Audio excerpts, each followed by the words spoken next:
مضل له ومن يضلله فلا هادي له ونشهد أن لا إله إلا الله وحده لا شريك له ونشهد أن سيدنا ومولانا محمدا عبده ورسوله أرسله الله إلى كافة الناس بشيرا ونذيرا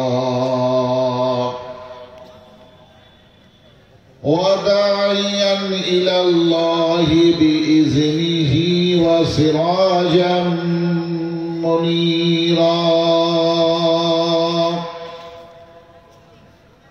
وصلى الله تعالى على خير خلقه محمد وعلى آله وصحبه وبارك وسلم كما تحب وترضى عدد ما تحب وترضى. أما بعد فأعوذ بالله من الشيطان الرجيم.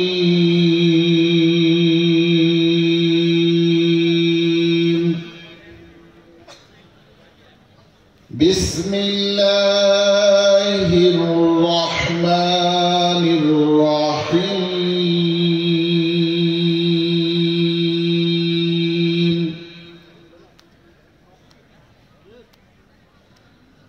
هو الذي أرسل رسوله بالهدى ودين الحق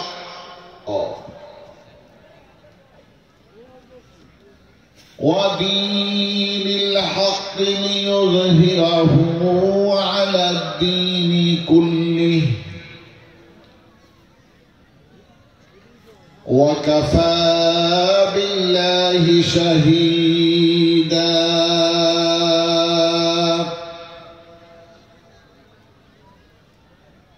محمد رسول الله والذين معه أشداء على الكفار رحماء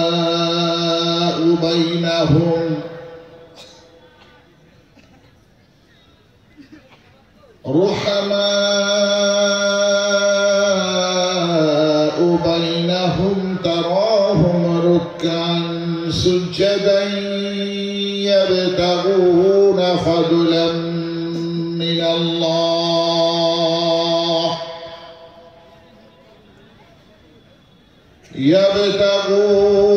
فضلا من الله ورضوانا.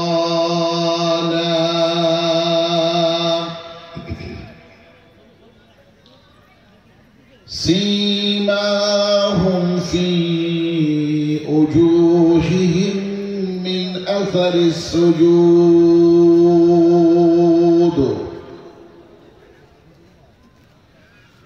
ذلك مثلهم في التوراة ومثلهم في الإنجيل.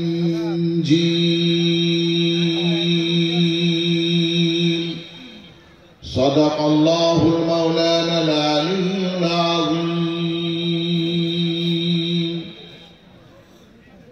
وقال النبي صلى الله عليه وسلم: لا يؤمن أحدكم حتى يكون هواه تبعا لما جئت به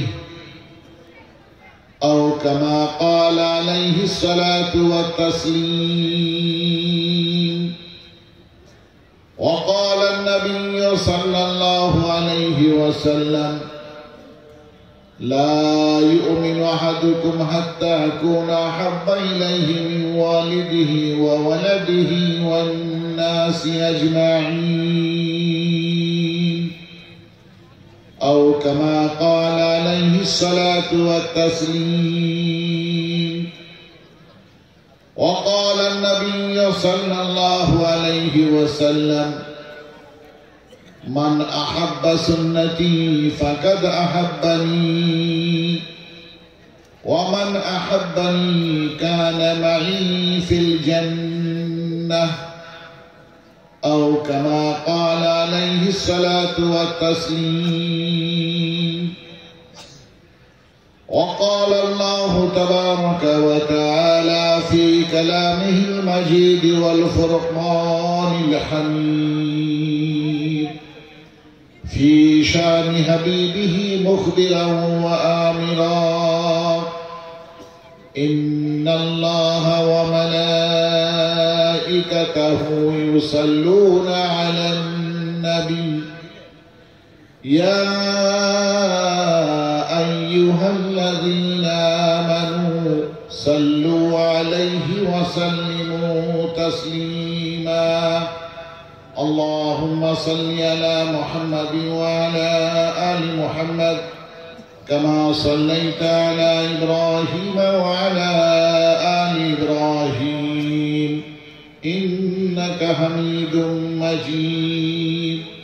اللهم بارك على محمد وعلى آل محمد كما باركت على إبراهيم وعلى آل إبراهيم إنك حميد مجيد.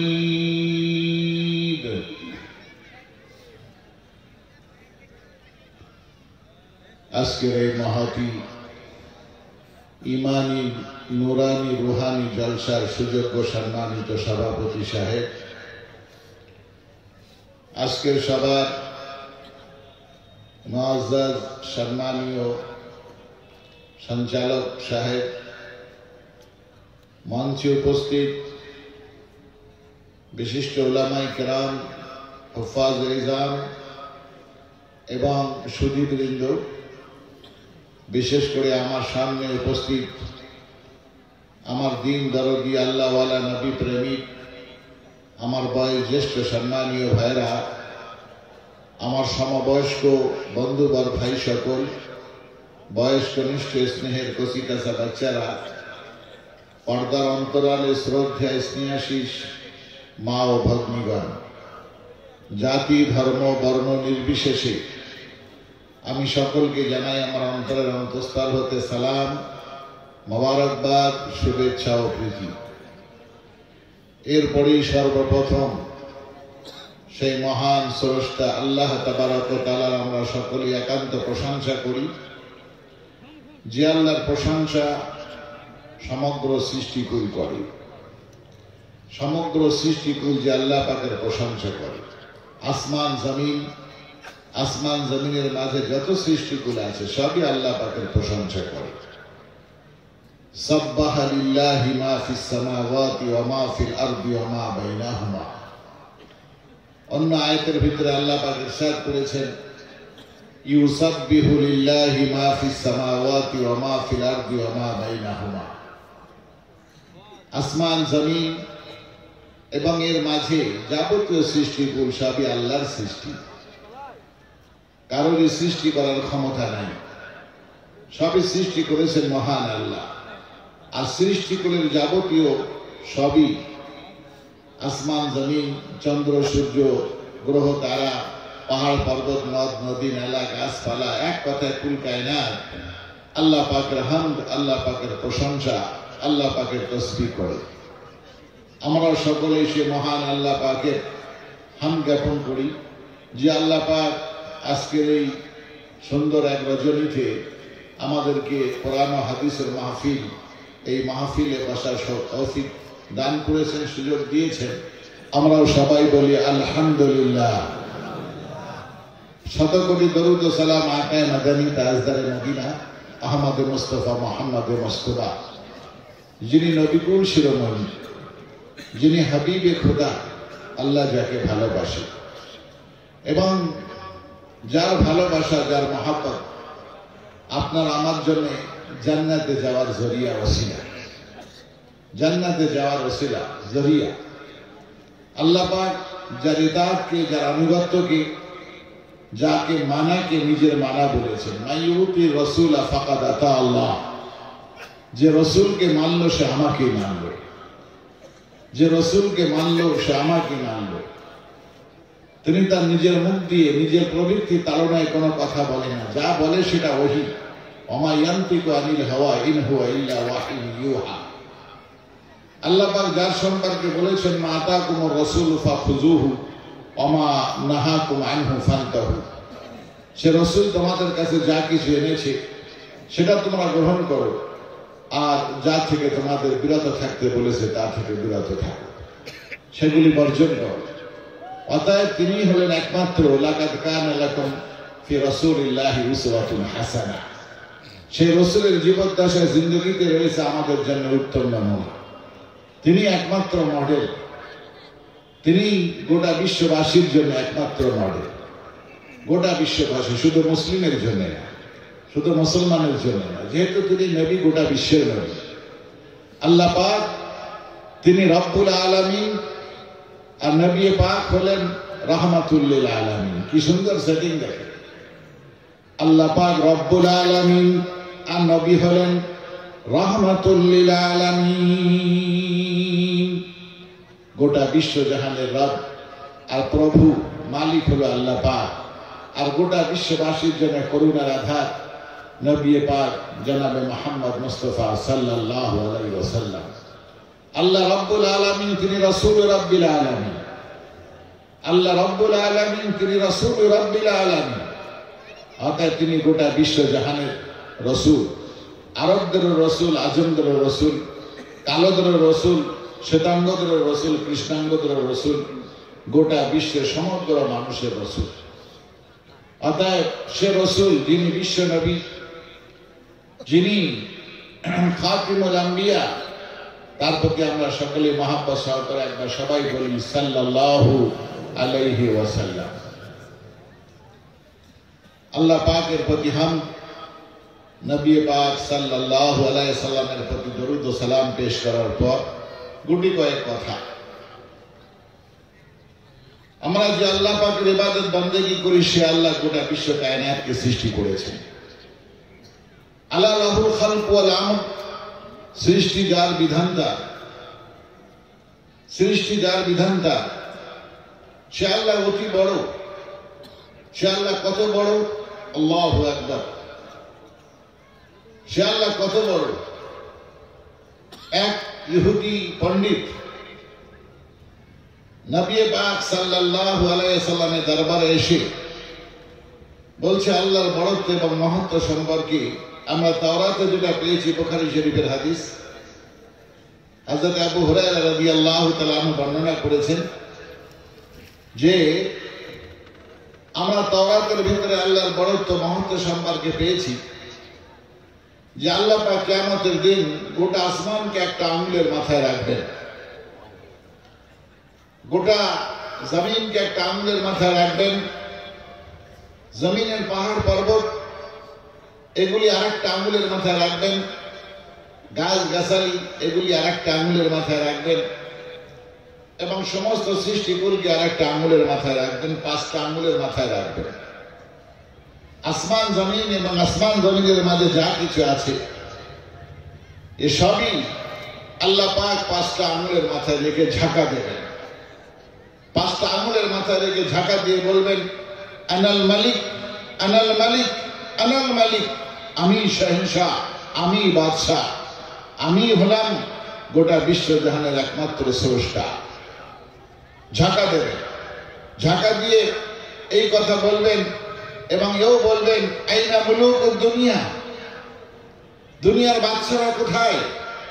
আজকে দুনিয়ার যারা রাজা, যারা বাদশা, যাদেরকে আমি ক্ষমতা দিয়েছিলাম, ক্ষমতার দম্বে যারা জুলুম অত্যাচার করেছে, সেই সমস্ত জালিমরা কোথায়?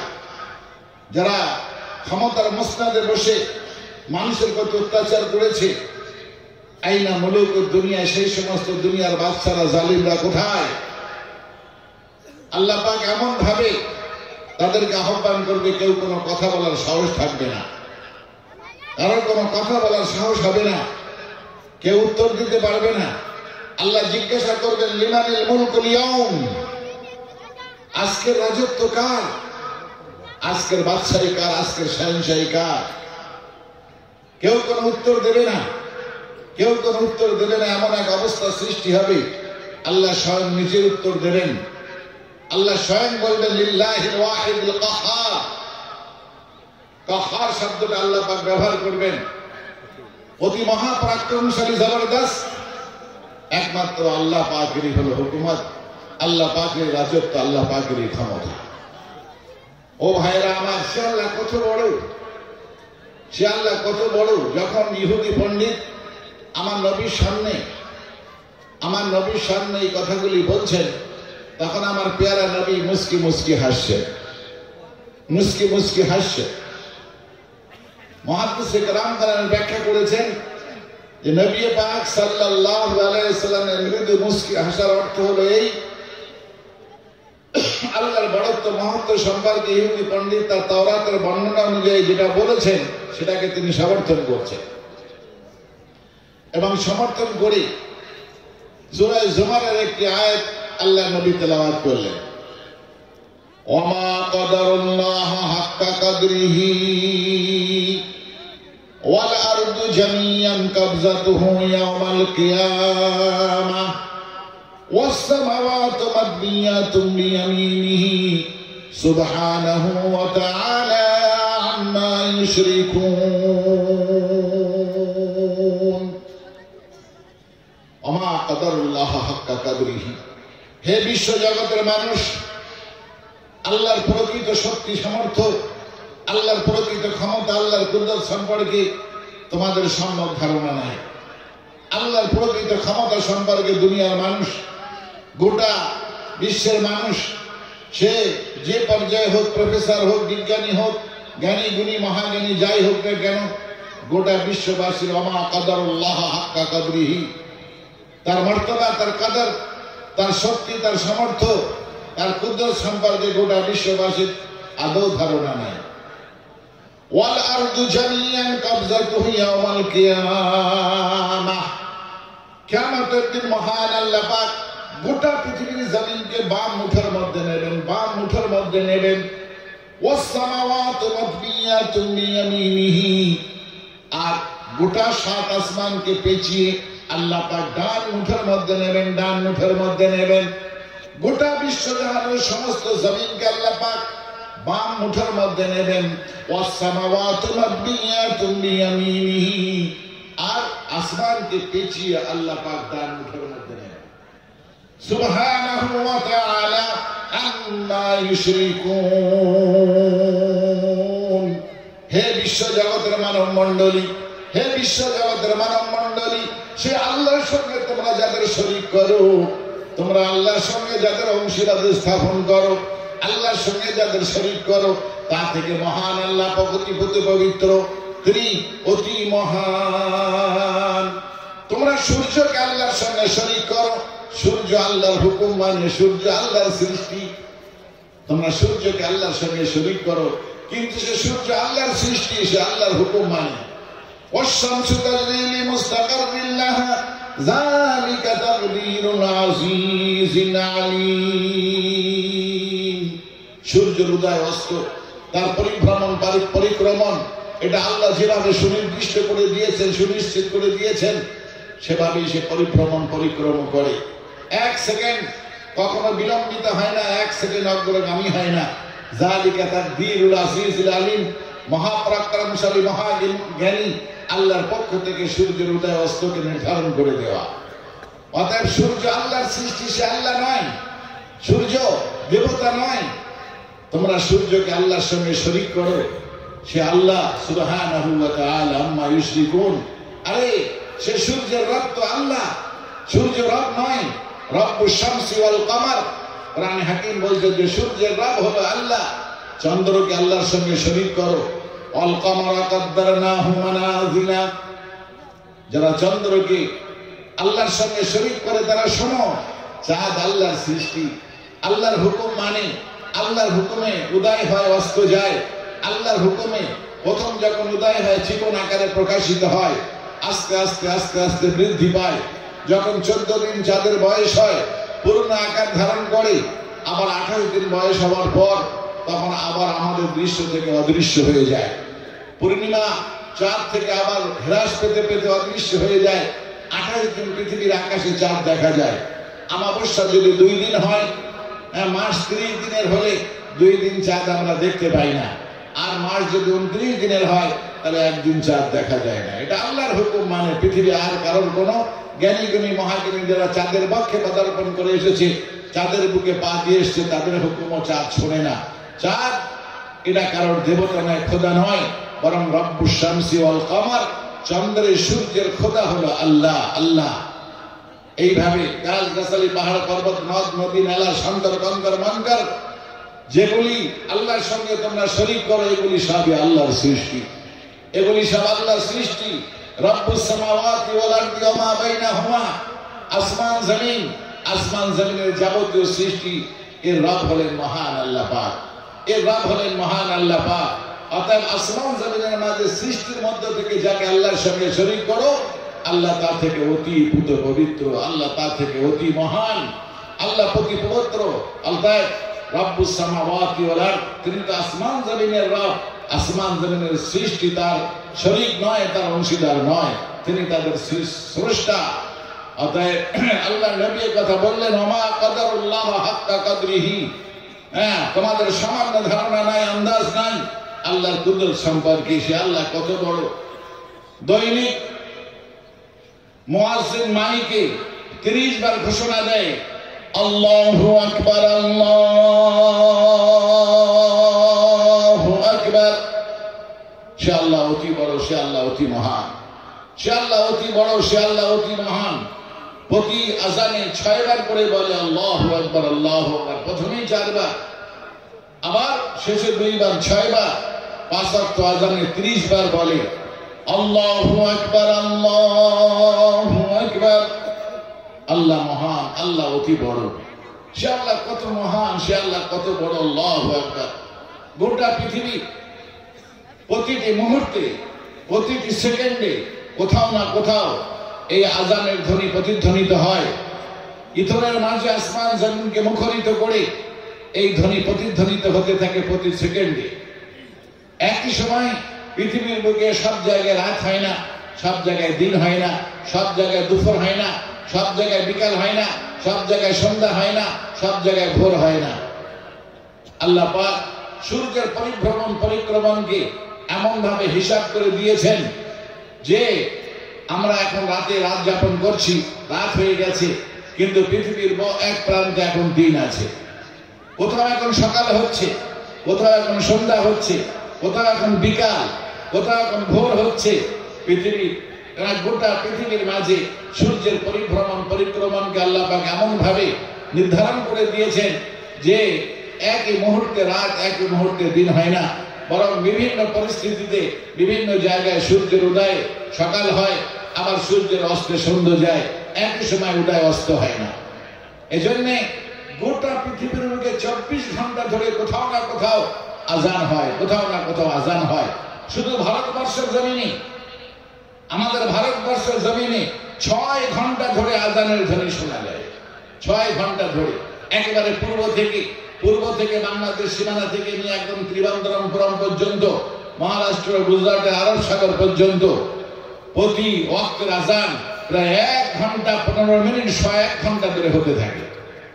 আমরা যখন ফজরের আজান দেই, তখন ফজরের আজান দেখা যায় যে 4:50, 4:50 বা 4:40 আমরা ফজরের আজান দেই। কিন্তু আমাদের থেকে 1 ঘন্টা 15 মিনিট পর গুজরাটে বা ত্রিবান্ধরমপুরমে, কেরালায় সেখানে আজান হয়। 1 ঘন্টা 15 মিনিট ধরে ভারতের জমিনে ফজরের আজান হয়।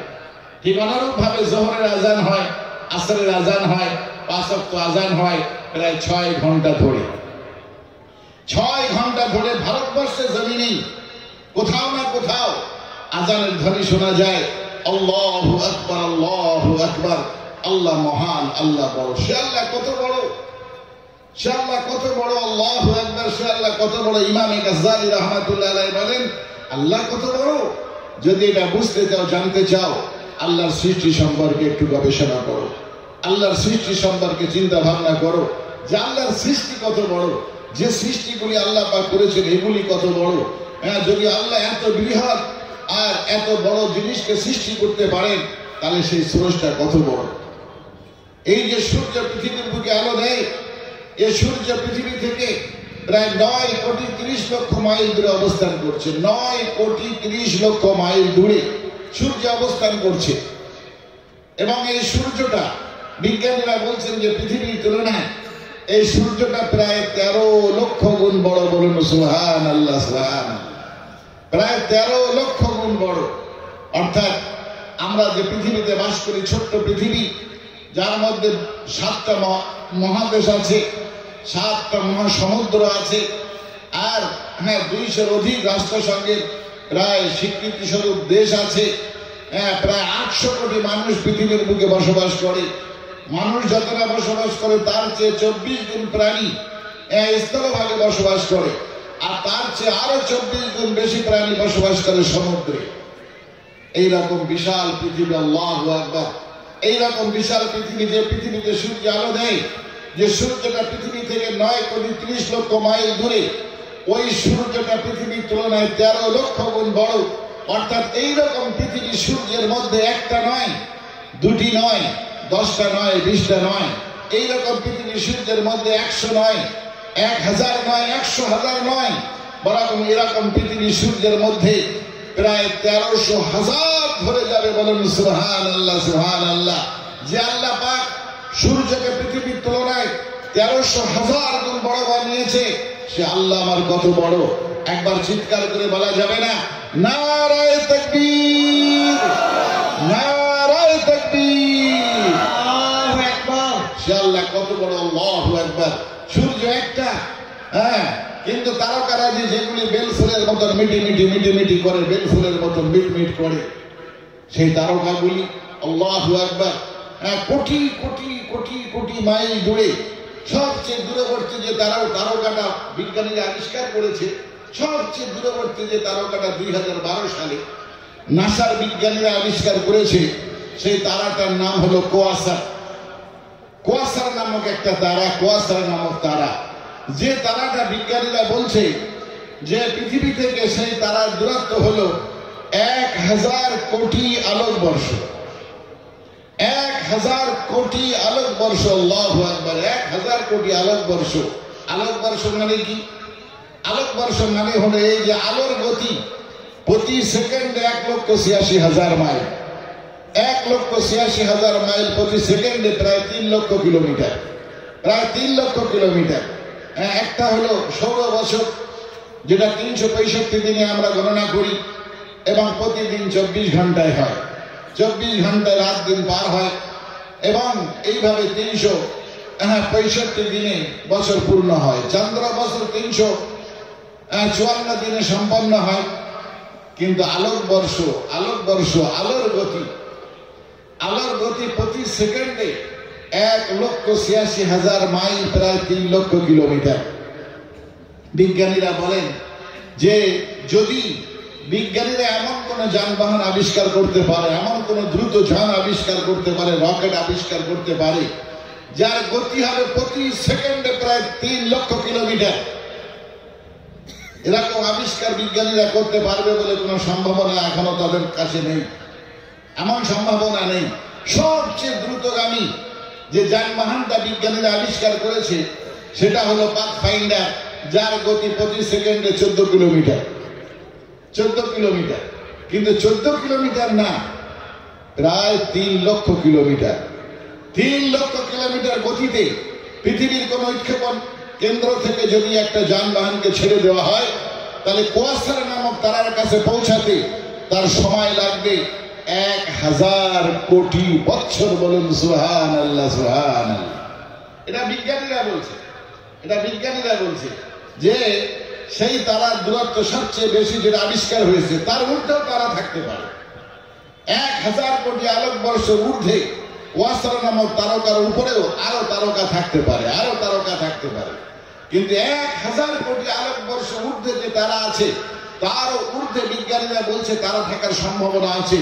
এই যাবতীয় তারকাগুলি প্রথম আসমানের নিচে না উপরে, প্রথম আকাশের নিচে না উপরে? হ্যাঁ, এখন আসমানে আবিষ্কার করতে পারেনি বিজ্ঞানীরা। কোরআন বলছে ইন্না যায়্যানাস সামাআদ দুনিয়া বিজিনাতিল কাওয়াকিব। আমি যত তারকারাজি সৃষ্টি করেছি সবই প্রথম আসমানকে সুশোভিত করার জন্য, দুনিয়ার আকাশকে সুশোভিত করার জন্য প্রথম আসমানের নিচে। বলুন সুবহানাল্লাহ। কত তারা আল্লাহ সৃষ্টি করেছেন। সূর্য তো আমরা একটাই দেখতে পাই, কিন্তু তারা কত সৃষ্টি করেছেন, কত তারা সৃষ্টি করেছেন। আল্লাহু আকবার।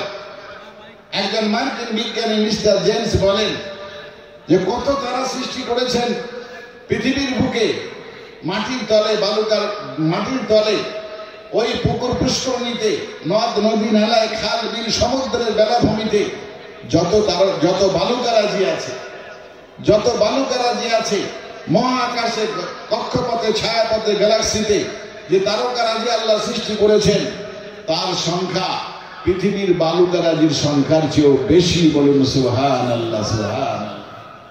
আরে পৃথিবীর বালুকারাজির চেয়েও বেশি। একজন মার্কিন বিজ্ঞানী মিস্টার জেমস বলেন আকাশে কত তারকা আছে।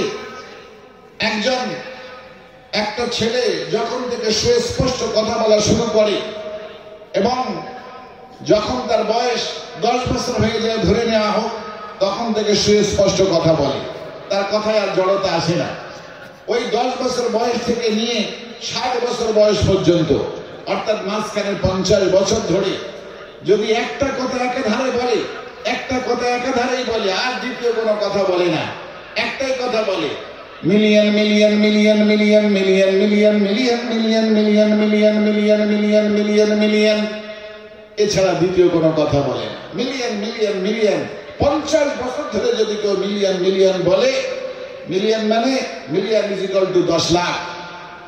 অর্থাৎ কেউ যদি একাধারে 10 লাখ 10 লাখ 10 লাখ 10 লাখ 10 লাখ বলে, 50 বছর ধরে যদি 10 লাখ 10 লাখ বলতে থাকে, তাহলে 10 লাখকে 10 লাখের সঙ্গে যোগ করে না, বরং 10 লাখকে 10 লাখের সঙ্গে গুণ করে যে গুণিত সংখ্যা হবে, আবার পরবর্তী 10 লাখের সঙ্গে গুণ করে যে গুণিত সংখ্যা হবে, আবার পরবর্তী 10 লাখের সঙ্গে গুণ করে যে গুণিত সংখ্যা হবে।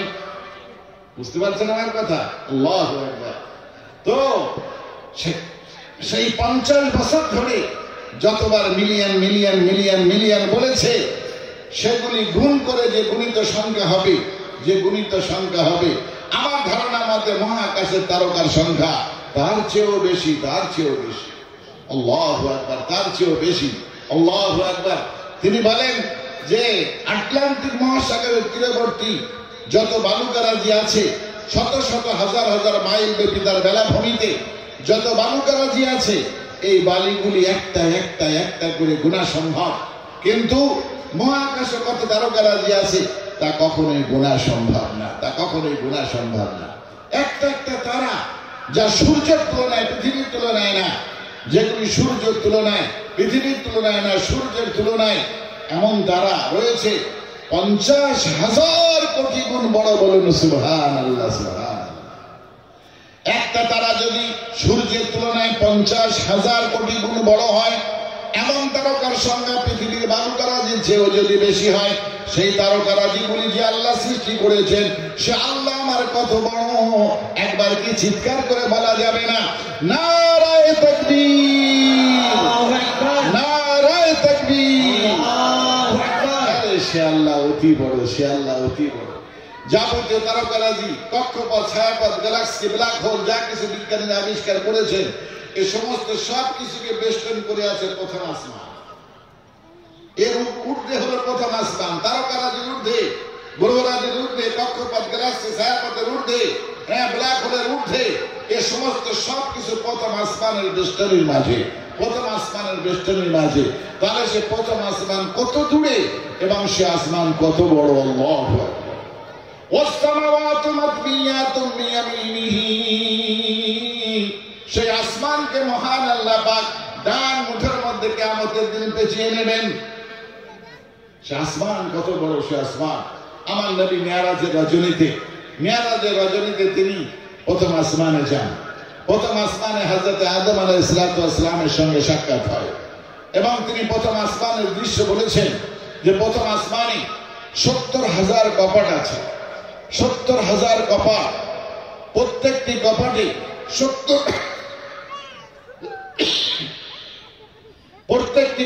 70,000 পেরেক আছে। প্রত্যেকটি পেরেকের মাথা 70,000 পৃথিবী যদি এক জায়গায় করা হয়, 70,000 পৃথিবী এক জায়গায় করলে যত বড় হবে, একটা আসমানের কপাটের দরওয়াজার পেরেক তার মাথা হবে এতটাই আয়তন। আল্লাহু আকবার।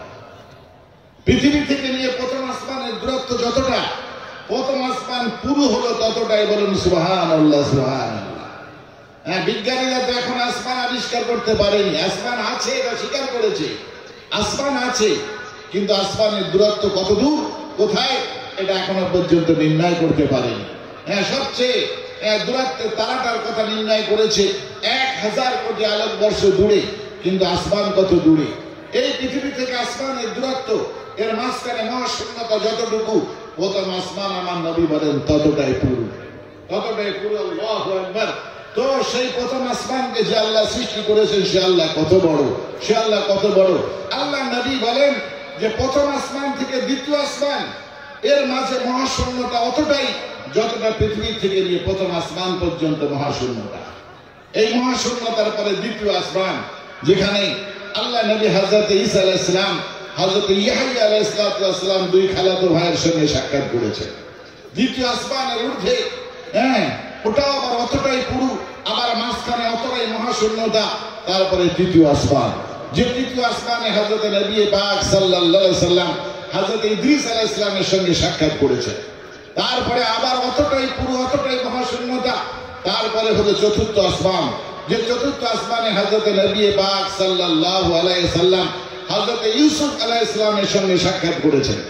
তারপরে হলো পঞ্চম আসমান, এতটাই পুরো, এতটাই মহাশূন্যতার পর একটা আরেকটাকে বেষ্টন করে আছে, একটা আরেকটাকে বেষ্টন করে আছে পঞ্চম আসমান। হ্যাঁ, যেখানে হযরতে হারুন আলাইহিস সালামের সঙ্গে আমার নবী সাক্ষাৎ করেছেন। তারপরে ঊর্ধ্বে হলো ষষ্ঠ আসমান, এতটাই পুরো, এতটাই মহাশূন্যতা। তারপরে ষষ্ঠ আসমান, 5 আসমানকে বেষ্টন করে আছে, সেই আসমানে আমার নবী সাক্ষাৎ করেছেন হযরতে মূসা আলাইহিস সালামের সঙ্গে।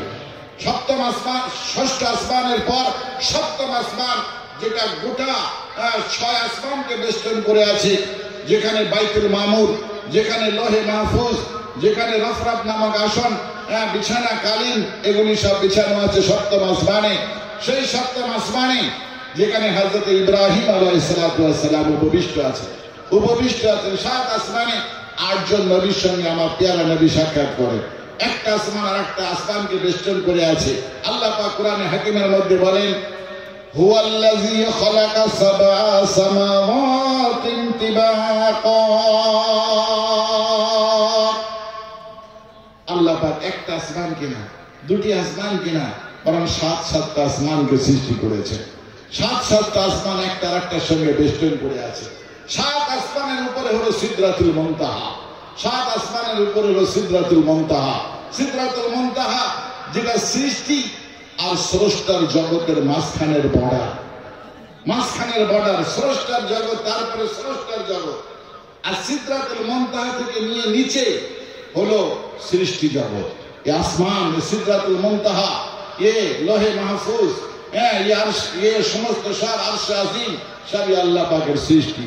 এগুলি সৃষ্টি জগৎ, আর তার ঊর্ধ্বে হলো স্রষ্টার জগৎ, নূরে ইলাহির জগৎ। তো সিদরাতুল মুনতাহা 7 আসমানকে বেষ্টন করে আছে। যেমন আপনারা দেখেছেন আমাদের হুজুর এই 7 আসমানের কথা বলতে যে বলছিলেন, যেমন আমাদের বাড়িতে পেঁয়াজ আছে, মাঠে ঘাটে হাটে সব জায়গায় পেঁয়াজ পাওয়া যায়। পেঁয়াজের ভিতরে একটা স্তর স্তর আছে। পেঁয়াজ ওই অন্যান্য ফলের মতন বা দেখা যাচ্ছে যে আপেলের মতন জমাট না, ওর মধ্যে একটা স্তর আছে, স্তরে স্তরে একটা স্তরকে আর একটা স্তরকে বেষ্টন করে আছে। ঠিক অনুরূপ ভাবে পেঁয়াজের উপরে, সবচেয়ে উপরে একটা লাল আবরণ দিয়ে গোটা পেঁয়াজকে বেষ্টন করে আছে। লাল আবরণ, এটা লাল আবরণটা আমাদের কোনো কাজে লাগে না, লাল খোসাটা আমাদের কোনো কাজে লাগে না। আমরা যখন পেঁয়াজকে রান্নার কাজে, বিভিন্ন মাল মশলার কাজে যখন ব্যবহার করি, তো লাল খোসাটাকে আমরা খুলে ফেলে দিই। কিন্তু লাল খোসার মধ্যে আল্লাহ পাক এমন পাওয়ার রেখেছেন, এমন পাওয়ার রেখেছেন যে লাল খোসাটা যদি ভালো থাকে তাহলে গোটা পেঁয়াজ ভালো থাকে, আর যদি লাল খোসাটাকে ছাড়িয়ে ফেলা হয় তাহলে দেখা যায় যে পেঁয়াজ নষ্ট হয়ে যায়, পেঁয়াজ খারাপ হয়ে যায়। তো মহান আল্লাহ পাক 7 আসমানকে বেষ্টন করে আছেন সিদরাতুল মুনতাহা। সিদরাতুল মুনতাহা, এই সিদরাতুল মুনতাহা এমন একটা পাওয়ার আল্লাহ পাক রেখেছেন যে পাওয়ারের বুনিয়াদে গোটা বিশ্ব জাহান পরিচালিত হচ্ছে। সূর্য, চন্দ্র, গ্রহরাজি সমস্ত সবকিছু বিচারণ করছে। গাছ গাছালি, পাহাড় পর্বত, নদ নদী, নালা, সমুদ্রের স্রোত, জোয়ার ভাটা সবই কিছু সেই পাওয়ারের বুনিয়াদে সঠিকভাবে পরিচালিত হচ্ছে। সেই সিদরাতুল মুনতাহার যে পাওয়ার সেখানে আছে, সেই পাওয়ার শক্তির বুনিয়াদে একটা শুকনো বীজ, শুকনো দানা, তা থেকে আল্লাহর হুকুমে মানে ওই সিদরাতুল মুনতাহার পাওয়ারের বদৌলতে একটা শুকনো বীজ, আমরা শুকনো বীজ মাঠে ছড়িয়ে দিয়ে আসি, সরষে ছড়িয়ে দিয়ে এসেছি, পাটের দানা ছড়িয়ে দিয়ে আসি। শুষ্ক বীজ, সমস্ত উদ্ভিদ বিজ্ঞানীরা বলেন যে শুষ্ক বীজের মধ্যে কোনো প্রাণ নাই, কোনো জান নাই। কিন্তু এগুলি যখন মাটিতে ছড়িয়ে দিয়ে আসি, ওয়ালা হাব্বাতুন ফি যুলুমাতিল আরদ ওয়ালা রাতাবিন ওয়ালা ইয়াবিসিন ইল্লা ফি কিতাবিন মুবিন, সেই দানাগুলির মধ্যে জান আসে। ফালিকুল হাব্বি ওয়ান নাওয়া, দানার মুখটা ফাটে এবং তার পশ্চাৎ থেকে শিকড়টা বাহির হয়, মুখ থেকে অঙ্কুর বাহির হয় এবং তার মধ্যে সকলেই বলে জীবন আসে, জীবন আসে। সেই আল্লাহ পাক সেই মহান আল্লাহ পাক এই মৃত বীজগুলির মধ্যে, মৃত দানাগুলির মধ্যে, মৃত আঠির মধ্যে যে আল্লাহ পাক হায়াত নিয়ে আসে, যে আল্লাহ পাক জীবন নিয়ে আসে, জীবনের সঞ্চার করে, তিনি হলেন আল্লাহ। আল্লাহ একটা পাওয়ারের নাম, আল্লাহ একটা শক্তির নাম, আল্লাহ একটা মহাশক্তি, যার ঘোষণা দেওয়া হয় আল্লাহু আকবার, আল্লাহু আকবার বলে। তো সিদরাতুল মুনতাহা আল্লাহ পাক কোরআনে হাকিমের মধ্যে বলেন, ওয়ালাকাদ রা নাজলাতান উখরা ইনদা সিদরাতিল মুনতাহা। আল্লাহ পাক আমার নবীকে সেই সিদরাতুল মুনতাহা, যেটা 7 আসমানকে বেষ্টন করে আছে, সৃষ্টি এবং স্রষ্টার জগতের মাঝখানের বর্ডার, যেখানে হযরতে জিবরাইল আলাইহিস সালাম অবস্থান করেন, যেখানে হযরতে জিবরাইল অবস্থান করেন। জিবরাইল আলাইহিস সালাম আমার নবীর কাছে 24,000 বার দুনিয়ার বুকে এসেছে। অন্যান্য নবীর কাছে 5 বার এসছে, 2 বার এসছে, 4 বার এসছে, 12 বার এসছে, কারো কাছে সর্বাধিক 40 বার এসছে। কিন্তু আমার নবীর কাছে হযরতে জিবরাইল আমিন এসেছে 24,000 বার।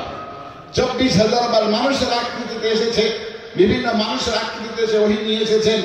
সেই জিবরাইল আমিন সশরীরে, তার যে অবয়ব, তার যে কাঠামো, সেই কাঠামো তিনি অবস্থান করেন সিদরাতুল মুনতাহা 7 আসমানের উপরে। আমার প্যারা নবী আকায়ে মাদানী তাজদারে মদিনা আহমদে মুস্তাফা মুহাম্মদে মুস্তাফা সাল্লাল্লাহু আলাইহি ওয়াসাল্লাম মহান আল্লাহ পাকের কাছে ফরিয়াদ করেন, হে মাওলা, তুমি তোমার সৃষ্টির আশ্চর্য সমস্ত সবকিছু আমাকে দেখালে। ওয়ালাকাদ রা মিন আয়াতি রাব্বিহিল কুবরা, আল্লাহ যা কিছু সৃষ্টি করেছেন এগুলি আমরা দেখিনি, কিন্তু আল্লাহ পাক আমার নবীকে দেখিয়েছেন, একজন দেখেছে। আমরা, তিনি সত্যবাদী, মহাসত্যবাদী, সাদিক আমিন, তিনি আমাদেরকে বলেছেন, আমরা বিশ্বাস করি। আমরা বিশ্বাস করি কি এমন একজন ব্যক্তির মুখ দিয়ে সেই সমস্ত কথাগুলি এসেছে যিনি জিন্দেগিতে কখনো মিথ্যা কথা বলেন, কখনো মিথ্যা কথা বলেনি। আমরা আল্লাহকে দেখিনি, কিন্তু আমার নবী আল্লাহকে দেখেছেন, আল্লাহকে দেখেছেন। আমার নবী বলেন, রাআইতু রাব্বি, আমি আল্লাহকে দেখেছি। আমরা জান্নাত দেখি নাই, নবী পাক সাল্লাল্লাহু আলাইহি ওয়াসাল্লাম জান্নাত দেখেছেন। আমরা জাহান্নাম দেখি নাই, নবী পাক সাল্লাল্লাহু আলাইহি ওয়াসাল্লাম জাহান্নাম দেখেছেন। আমরা 7 আসমান দেখি নাই, কেউ দেখে নাই, কিন্তু নবী পাক সাল্লাল্লাহু আলাইহি ওয়াসাল্লাম দেখেছেন। আমরা 7 আসমানের মাঝে ফেরেশতাদের যে আজব আজব জগৎ রয়েছে সেগুলি আমরা দেখি নাই, আমাদের নবী দেখেছেন। হযরত জিবরাইল আমিনকে আল্লাহ নবী দেখেছেন ওয়ালাকাদ রা নাজরাতান উখরা ইনদা সিদরাতিল মুনতাহা। আল্লাহ পাকের কাছে হযরত সরকারে দো আলম ফরিয়াদ করলেন, ওহে মাওলা তুমি তোমার সৃষ্টির আশ্চর্য আশ্চর্য জিনিসগুলি আমাকে দেখিয়েছো, লোহে মাহফুজ বাইতুল মামুর আমাকে দেখিয়েছো, ফেরেশতাদের ইবাদতের ঘর আমাকে দেখিয়েছো, জান্নাত জাহান্নাম আমাকে দেখিয়েছো, সমস্ত সবকিছু আমাকে দেখিয়েছো। ইন্না জিবরাইল লা খালকুন আযীম, তুমি বলেছো হযরত জিবরাইল তোমার মহান সৃষ্টি, হযরত জিবরাইল তোমার মহান সৃষ্টি নিদর্শন। ওহে মাওলা আমি সে জিবরাইলকে সেই আকৃতিতে, সেই অবয়বে, সেই কাঠামোতে দেখতে চাই যে আকৃতিতে, যে অবয়বে, যে কাঠামোতে আল্লাহ তিনি জিবরাইলকে সৃষ্টি করেছেন।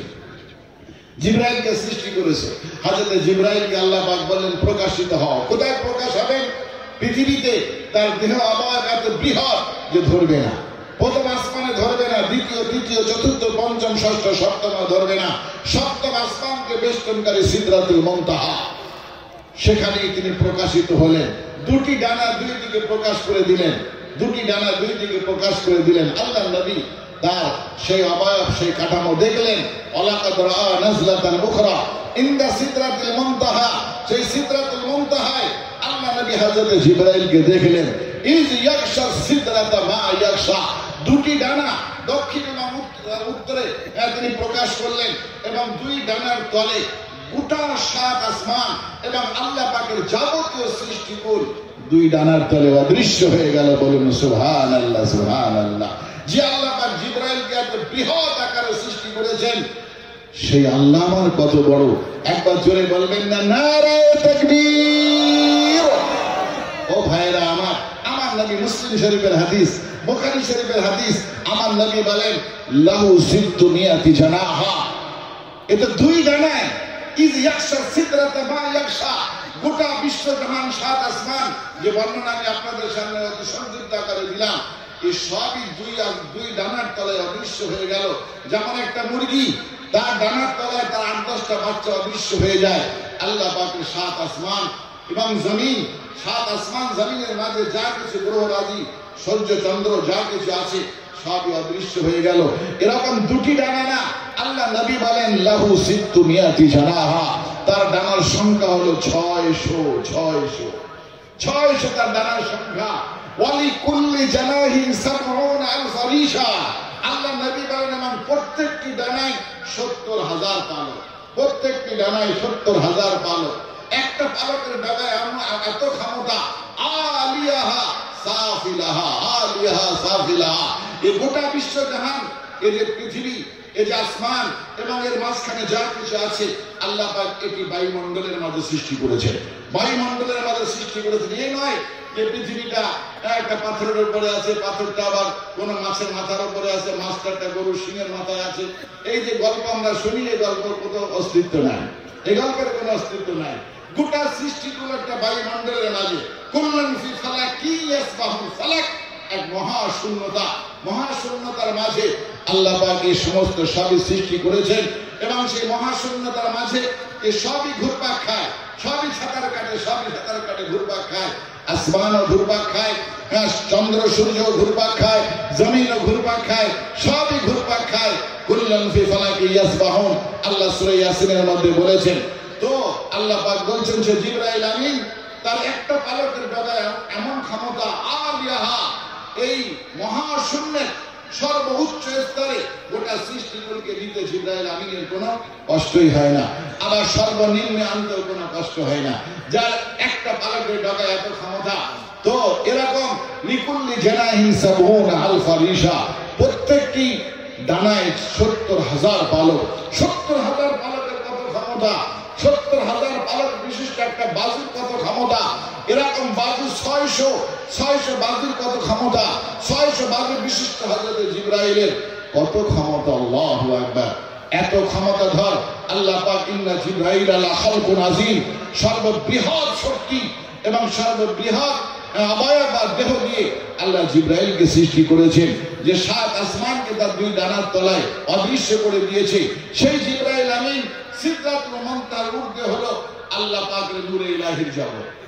আল্লাহ পাকের নূরে ইলাহির জগৎ, নূরে ইলাহির জগৎ, নূরে ইলাহির জগতে মেরাজের রাত্রিতে যখন নবী পাক সাল্লাল্লাহু আলাইহি ওয়াসাল্লাম যাবেন, তো সুবহানাল্লাযী আসরা বিআবদিহি লাইলাম মিনাল মাসজিদিল হারাম ইলাল মাসজিদিল আকসা। হযরত জিবরাইল আমিন আমার নবীকে বাইতুল্লাহ থেকে বাইতুল হারাম থেকে বাইতুল মাকদিস পর্যন্ত নিয়ে আসলেন। বাইতুল মাকদিস থেকে প্রথম আসমান, দ্বিতীয় আসমান, তৃতীয়, চতুর্থ, পঞ্চম, ষষ্ঠ, সপ্তম আসমান, সেখান থেকে সিদরাতুল মুনতাহায় নিয়ে গেলেন। সিদরাতুল মুনতাহা ওয়া ইনদাহা জান্নাতুল মাওয়া। সিদরাতুল মুনতাহার পাশে রয়েছে জান্নাতুল মাওয়া। জান্নাতুল মাওয়া প্রশান্তিদায়ক সেই জান্নাত, যে জান্নাতে সর্বশেষ যে ব্যক্তিটা যাবে তাকেও আশারু আমসালুদ দুনিয়া, এই দুনিয়ার 10 গুণ, দুনিয়া 10 গুণ যদি দুনিয়া বড় হয়, তার পরিধি যতটা হবে, সর্বশেষ জান্নাতে যখন জান্নাতে যাবে, তো এরকম 10 গুণ পৃথিবী সমপরিমাণ জায়গা তাকে জান্নাতে বরাদ্দ করা আছে। আরে আল্লাহু আকবার, একটা তারা কত বড় তাই আমরা জানি না। একটা তারা যদি জান্নাত বানিয়ে দেওয়া হয় তাতে কত জায়গা। একটা তারা সূর্যের তুলনায় 50,000 কোটি গুণ বড়। সে সমস্ত তারকা বেষ্টন করে আছে প্রথম, দ্বিতীয়, তৃতীয়, চতুর্থ, পঞ্চম, ষষ্ঠ, সপ্তম আসমান। আর সপ্তম আসমানকে বেষ্টন করে আছে সিদরাতুল মুনতাহা ওয়া ইনদাহা জান্নাতুল মাওয়া। আর সিদরাতুল মুনতাহার ঊর্ধ্বে হলো জান্নাত। অর্থাৎ সে জান্নাতে যদি সর্বশেষ ব্যক্তি যে জান্নাতে যাবে, ও ভাইরা আমার, আমরা দুনিয়ার 1 বিঘে জমির জন্য, 1 ইঞ্চি জমির জন্য লড়াই করি, এমনকি মারামারি করতে করতে কেউ কাউকে মার্ডার করে ফেলি, কিন্তু জান্নাতের জন্য দৌড়ান, জান্নাতের জন্য অগ্রসর হন। সেই জান্নাতের জন্য আপনারা আমরা সবাই অগ্রসর হই, জান্নাতের প্রতিযোগিতা করি। যে জান্নাতে সর্বশেষ যে ব্যক্তিটা যাবে জান্নাতে, তাকেও এই পৃথিবীর ন্যায় 10 গুণ সমপরিমাণ জায়গা, যেগুলি ঝর্ণা, গাছ গাছালি, বাগান বাগিচা, বিভিন্ন প্রাসাদ মহল দিয়ে সেগুলি সজ্জিত করা থাকবে, এমন জান্নাত তাকে দেওয়া হবে। তো যাই ভাইরা আমার, সেই সিদরাতুল মুনতাহা জান্নাতের ঊর্ধ্বে আল্লাহ পাকের নূরে ইলাহির জগৎ। সেই নূরে ইলাহির জগতে যখন আমার নবী প্রবেশ করবেন, আমার নবী যাবেন, তো জিবরাইল আমিন আমার নবীকে এবারে একা ছেড়ে দিবেন। এত সময় তো সঙ্গে ছিলেন, বাইতুল হারাম থেকে বাইতুল মাকদিস, বাইতুল মাকদিস থেকে 7 আসমান এবং সিদরাতুল মুনতাহা জান্নাত পরিক্রমণ করালেন। জান্নাতে বিভিন্ন দৃশ্য তিনি দেখলেন। এরপরে আল্লাহু আকবার, হযরত জিবরাইল আমিন আমার নবীকে একা ছেড়ে দিলেন। যখন নবীকে একা ছেড়ে দিলেন নূরে ইলাহির জগতে, আর হযরত জিবরাইল আমিন প্রবেশ করতে পারলেন না। আমার নবী বললেন, একটু এগিয়ে দিয়ে এসো। তো হযরত জিবরাইল আমিন হাত জোড় করে বলছেন, গরসর মুয়ে বরসর পরম ফুরুগে তাজাল্লি বসুজাদ বরম। আমি যেখানে, যে সিদরাতুল মুনতাহায় যেখানে অবস্থান করছি, এখান থেকে যদি আমি 1 চুল পরিমাণ নূরে ইলাহির জগতের দিকে প্রবেশ করি, 1 চুল পরিমাণ যদি আমি অগ্রসর হই, তো নূরে ইলাহির তাজাল্লির কারণে আমি মহান জিবরাইল পুড়ে সম্পূর্ণ ভস্ম ছায়া পরিণত হয়ে যাব। বলুন সুবহানাল্লাহ, সুবহানাল্লাহ। তো নূরে ইলাহির বিকিরণ, নূরে ইলাহির তেজ, আল্লাহু আকবার। হযরত জিবরাইল আমিন যার 2 ডানার তলে গোটা বিশ্বজাহান, বলছে গরসর মুয়ে বরসর পরম ফুরুগে তাজাল্লি বসুজাল বরম। আল্লাহ পাকের নূরের তাজাল্লিতে আমি সম্পূর্ণ পুড়ে ভস্ম হয়ে যাব। আল্লাহর নবী 70,000 নূরের পর্দা, 70,000 নূরের টিলা, 70,000 নূরের সমুদ্র পার করে দানা ফাতাদাল্লা ফাকানা কাবা কাউসাইনি আও আদনা, নূরে ইলাহির জগতে আল্লাহ পাকের দিদার করলেন, আল্লাহ পাকের সঙ্গে সাক্ষাৎ করলেন। তো ভাইরা আমার, সে আল্লাহ পাক কত বড়, আল্লাহ পাকের আরশে আজিম কত বড়। হাদিসে পাকের মধ্যে আসছে, এই যে আমি পৃথিবী এবং সূর্য এবং তারকারাজি এবং 7 আসমান, এই যে সামান্য বর্ণনা দিলাম, এগুলিকে সবগুলিকে পেঁচিয়ে মুঠের মধ্যে করে নিয়ে যদি আল্লাহ পাকের আরশে আজিমে নিক্ষেপ করা হয়, ওয়ালাল আরশি ইস্তাওয়া, যে আল্লাহ আর যে আরশের প্রতি তিনি অধিষ্ঠিত আছেন, সেই আল্লাহ পাকের আরশে আজিমে যদি এগুলি পেঁচিয়ে নিয়ে নিক্ষেপ করা হয়, তো সমুদ্রে সুই নিক্ষেপ করলে যেমন সুইয়ের অস্তিত্ব পাওয়া যাবে না, যাবতীয় সৃষ্টিকুলকে যদি এক জায়গায় করে আল্লাহ পাকের আরশে আজিমে যদি নিক্ষেপ করা হয়, তো সমুদ্রে সুই নিক্ষেপ করার নেই, যেমন সুইয়ের অস্তিত্ব পাওয়া যাবে না, তো গোটা সৃষ্টিকুলের কোনো অস্তিত্বই পাওয়া যাবে না, বিলীন হয়ে যাবে। সে আল্লাহ কত বড়! দৈনিক 30 বার মুয়াজ্জিন বলে আল্লাহু আকবার, আল্লাহু আকবার, আল্লাহ মহান, আল্লাহ বড়। সে আল্লাহ রাব্বুল আলামিন, তিনি যাকে নবী করে দুনিয়ার বুকে পাঠিয়েছেন, তিনি হলেন রাসূল রাব্বুল আলামিন। সেই রব্বুল আলামিনের রাসূল, তার শান কত বড়, তার মান কত বড়! আল্লাহু আকবার। পাথর কলমা পড়েছে, গাছ গাছালি কলমা পড়েছে, মৃত জীব জীবন্ত হয়ে কলমা পড়েছে। সে রাসূলের শান কি? আমরা সে রাসূলের শান জানি না, সে মান জানি না। আমরা দুনিয়ার নেতা নেত্রীর পিছনে দৌড়ে বেড়াই যে বহুত বড় লোক, বহুত ধনী লোক, বা বহুত বড় নেতা, বহুত বড় মন্ত্রী, বহুত বড় পাওয়ারওয়ালা। কিন্তু আল্লাহু আকবার, আমার নবীকে আল্লাহ পাক যে পাওয়ার দিয়েছেন, আমার নবীকে আল্লাহ পাক যে পাওয়ার দিয়েছেন, যে আল্লাহ পাক তিনি হলেন রাসূল রাব্বুল আলামিন, গোটা বিশ্ব জাহানের যিনি রব, তার পক্ষ থেকে প্রেরিত রাসূল। আমরা সেই রাসূলকে চিনলাম না, আমরা সেই রাসূলের মান সম্মান মর্যাদা দিতে পারলাম না। সেই রাসূলকে ইতাআত করে আল্লাহ নবী, আল্লাহ পাক বলেছেন মাইয়ুতির রাসূল ফাকাদ আতা আল্লাহ। সেই রাসূলকে যে মানবে, সে আমাকে মানলো। সেই রাসূলকে যে মানবে, সে আমাকে মানলো, আমাকে মানলো। অমাইয়ুতিল্লাহ রাসূলাহু ফাকাদ ফাজা ফাওজান আযীমা। আর যে ব্যক্তি আল্লাহ আল্লাহ রাসূলকে মেনে নিল, সেই ইহকালে পরকালে সফল হবে, সেই ইহকালে পরকালে সফল হবে। ভাইয়েরা আমার, আমরা সেই রাসূলের আদর্শকে, সেই রাসূলের আদর্শকে আমরা আমাদের মধ্যে যদি আনতে পারি, তাহলে আমরা প্রকৃত মুসলমান। রাসূল মা আতাকুমুর রাসূলু ফাখুযুহু ওয়া মা নাহাকুম আনহু ফান্তাহু। সে রাসূল তোমাদের কাছে যা কিছু নিয়ে এসেছে সেটা গ্রহণ করো, যা থেকে তোমাদেরকে বিরত থাকতে বলেছে তা থেকে বিরত থাকো। আল্লাহু আকবার। সেই রাসূলের আদর্শই হলো আমাদের জন্য কামিয়াবির একমাত্র পথ, একমাত্র রাস্তা। তিনি আল্লাহকে যেভাবে চিনিয়েছেন সেইভাবে আমরা আল্লাহকে চিনব। আল্লাহর পরিচয় তিনি কোরআনে হাকিমে যেভাবে দিয়েছেন, আল্লাহ পাক আলিমুল গায়বি ওয়াশ শাহাদা, দৃশ্য অদৃশ্য সব কথা সে আল্লাহ পাক জানেন। আলিমুল গায়বি ওয়াশ শাহাদা, দৃশ্য অদৃশ্য সব খবর আল্লাহ পাক রাখেন। ইয়ালামু মা ফিল বাররি ওয়াল বাহর, সমুদ্রে জলে স্থলে যা কিছু ঘটে সবই আল্লাহ পাক জানেন, সবই আল্লাহ পাক জানেন। অতএব সে আল্লাহ পাক সামিউ বাসীর, তিনি সর্বশ্রোতা সর্বদ্রষ্টা। সে আল্লাহ পাকের পরিচয় আমার নবী যেভাবে দিয়েছেন আমরা সেইভাবে আল্লাহকে চিনব, আল্লাহর প্রতি ঈমান আনবো, আল্লাহর হুকুম আহকামকে আমরা সেইভাবে মেনে নেব, রাসূলের আদর্শকে গ্রহণ করব, রাসূলের আদর্শকে গ্রহণ করব। আজ পৃথিবীর বুকে আলহামদুলিল্লাহ প্রায় 200 কোটি মুসলমান, কিন্তু সেই মুসলমানরা মার খাচ্ছে। সেই মুসলমানরা 2 কোটি, ওই 2 কোটিও না, 1 কোটিও পরিপূর্ণ না। সেই ইহুদিদের হাতে মুসলমানরা মার খাচ্ছে নির্বিচারে। মুসলমান নারী এবং বাচ্চা এবং শিশুদেরকে নির্বিচারে তাদেরকে গুলি করে, তাদের উপর দিয়ে বোমা বর্ষণ করে, প্লেন হামলা করে মারছে। আমরা তার কিছুই করতে পারছি না। আমরা সেই রাসূলের আদর্শ ছেড়ে দিয়েছি, আমরা সেই রাসূলের আদর্শ ছেড়ে দিয়েছি। প্যারা রাসূল সাল্লাল্লাহু আলাইহি ওয়াসাল্লাম, প্যারা রাসূল সাল্লাল্লাহু আলাইহি ওয়াসাল্লাম বলেন যে আমার উম্মত সমস্ত সব ধরনের গুনাহ করতে পারে, কিন্তু আমার উম্মত কখনো মিথ্যা কথা বলতে পারে না। আমার উম্মত কখনো মিথ্যা কথা বলতে পারে না। আমার উম্মত সব ধরনের গুনাহ করতে পারে, কিন্তু আমার উম্মত কখনো আমানতের খেয়ানত করতে পারে না, আমানতের খেয়ানত করতে পারে না। আজকে অহরহ আমরা মিথ্যা কথা বলছি, অহরহ আমরা মিথ্যার মধ্যে লিপ্ত হচ্ছি, আমরা অহরহ আমানতের খেয়ানত করছি, আমানতের খেয়ানত করছি। ও ভাই, আজ বিভিন্ন দলে বিভক্ত হয়ে গেছি, বিভিন্ন সম্প্রদায়ে আমরা বিভক্ত হয়ে গেছি, কিন্তু আমার নবী, আমার নবীর উম্মতের পরিচয় আমাদের মধ্যে নাই। আল্লাহ পাক কিয়ামতের দিন আমার নবীকে সুপারিশ করার অধিকার দেবেন উম্মতের জন্য, উম্মতের জন্য। এই জন্য উম্মত হয়ে আমরা কবরে যাই, আল্লাহ নবীর উম্মত হয়ে কবরে যাই।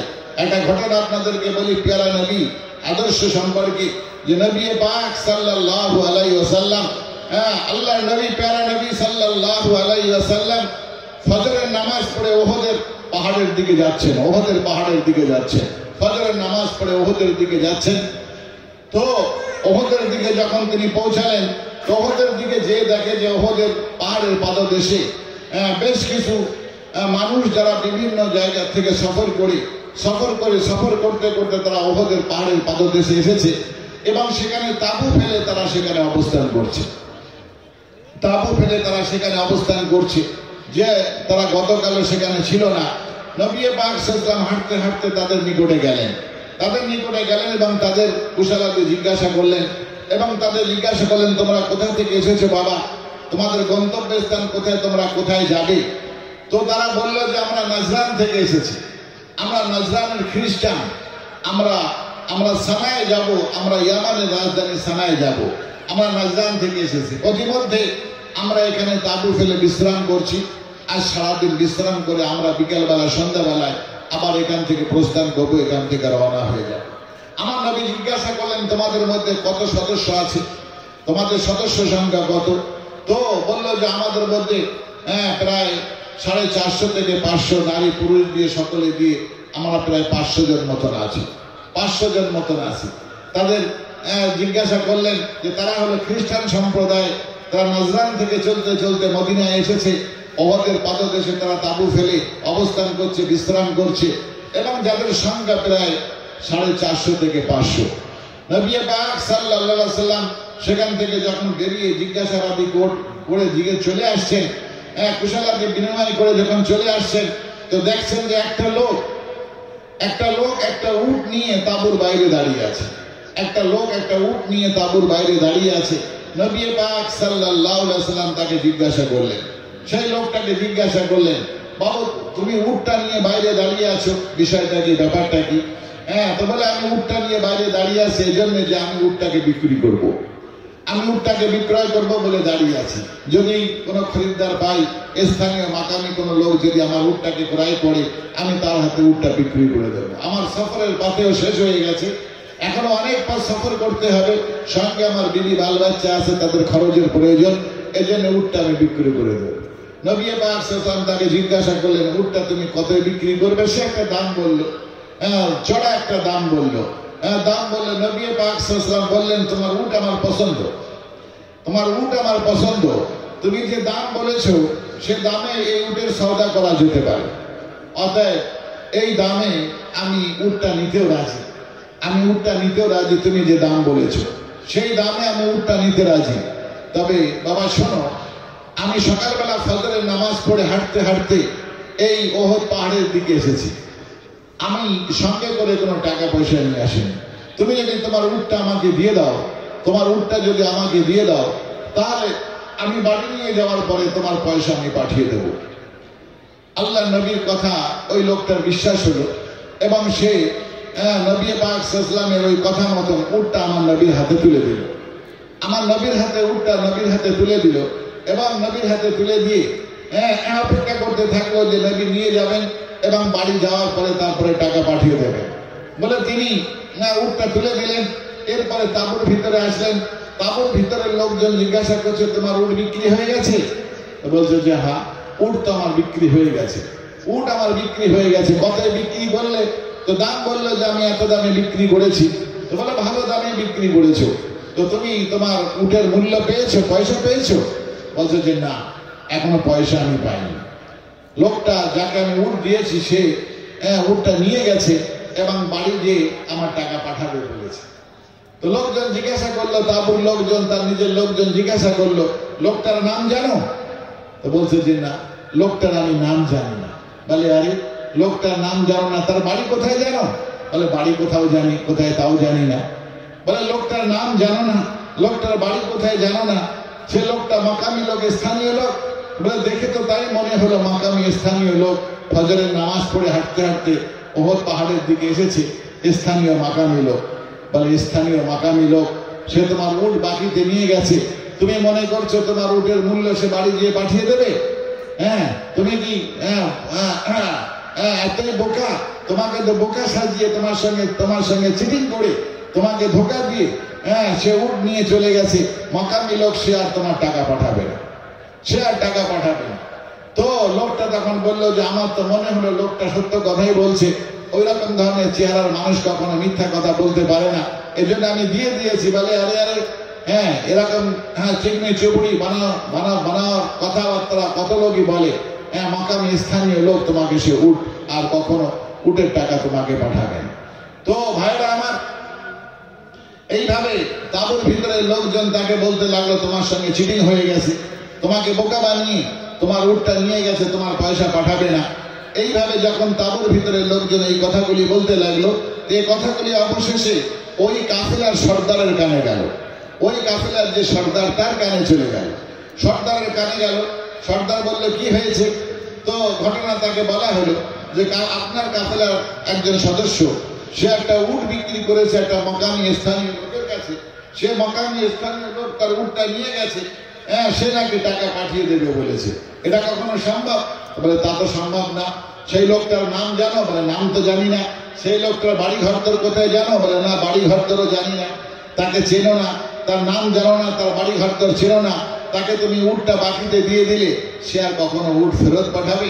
সে আর কখনো উট ফেরত পাঠাবে না, আর টাকাও তোমার পাঠাবে না। তোমার সঙ্গে চিটিং হয়ে গেছে বলে সর্দার, ওই কাফেলার সর্দার খুব বকাবকি করতে লাগলো, খুব চেঁচামেচি চিৎকার করতে লাগলো।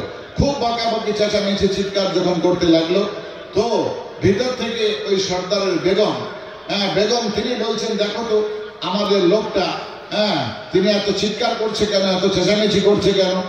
তো ওনার বেগমকে বলা হলো যে এই কাফেলার একজন সদস্য, সে মকামি স্থানীয় লোকের কাছে একটা উট বিক্রি করে দিয়েছে, সেই লোকটা বাড়ি গিয়ে টাকা পাঠাবে বলেছে। এই জন্য সর্দার বলছে, এ তো চিটিং হয়ে গেছে, এ তো আমাদের সঙ্গে ধোঁকা হয়ে গেছে, অতএব সে আর টাকা পাঠাবে না বলে বকাবকি করছে, যাতে এই কাফেলার অন্য সদস্য এরকম ভুল না করে। এই জন্য চিল্লাচিল্লি করছেন, বকাবকি করছেন।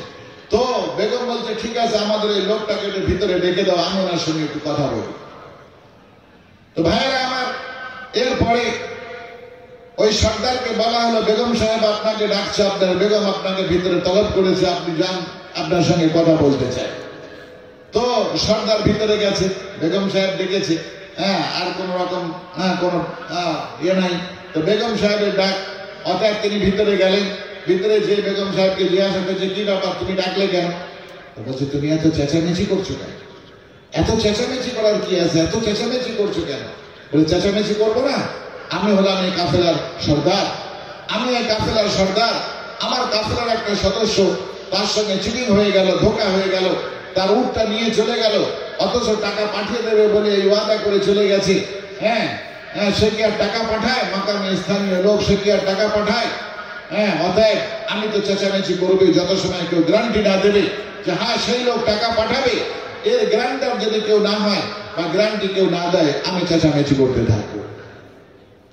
বিবি তখন বলছে যে আমি গ্যারান্টি দিচ্ছি, আমি গ্যারান্টি দিচ্ছি, যে লোকটা উট নিয়ে গেছে সেই লোক উটের টাকা অবশ্যই পাঠাবে, সেই লোক অবশ্যই উটের টাকা পাঠাবে।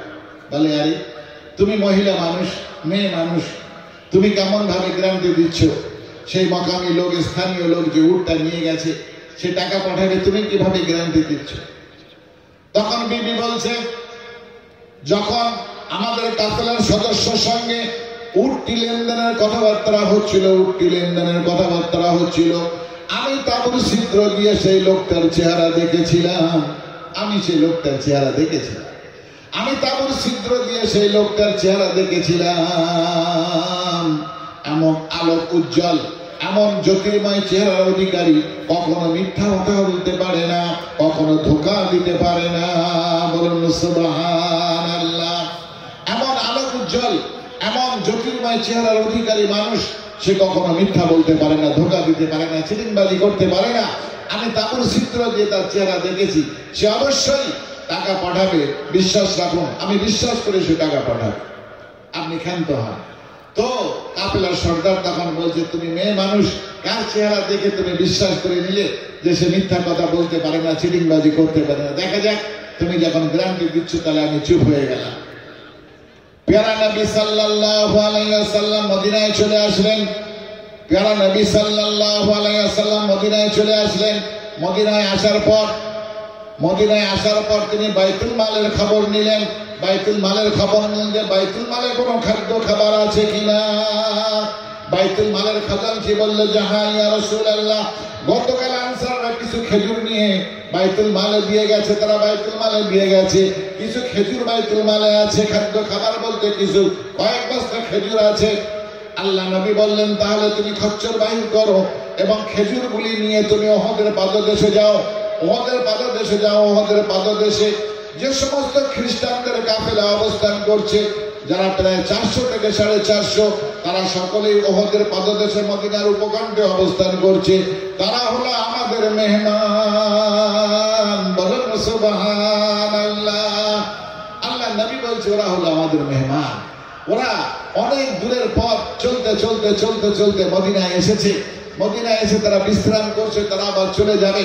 তাদের সঙ্গে তাদের বাল বাচ্চা ছেলে মেয়েরা আছে, তারা ক্ষুধার্ত, অতএব তোরা তাদের ক্ষুধা নিবারণ করার জন্য এই খেজুরগুলি নিয়ে যাও এবং তাদেরকে পরিবেশন করো, যাতে তারা খেজুর খেয়ে তৃপ্তি পায়। তারা আমাদের মেহমান, তারা আমাদের মেহমান। আল্লাহ নবী খ্রিস্টানদেরকে নিজের মেহমান বলছেন। আল্লাহু আকবার।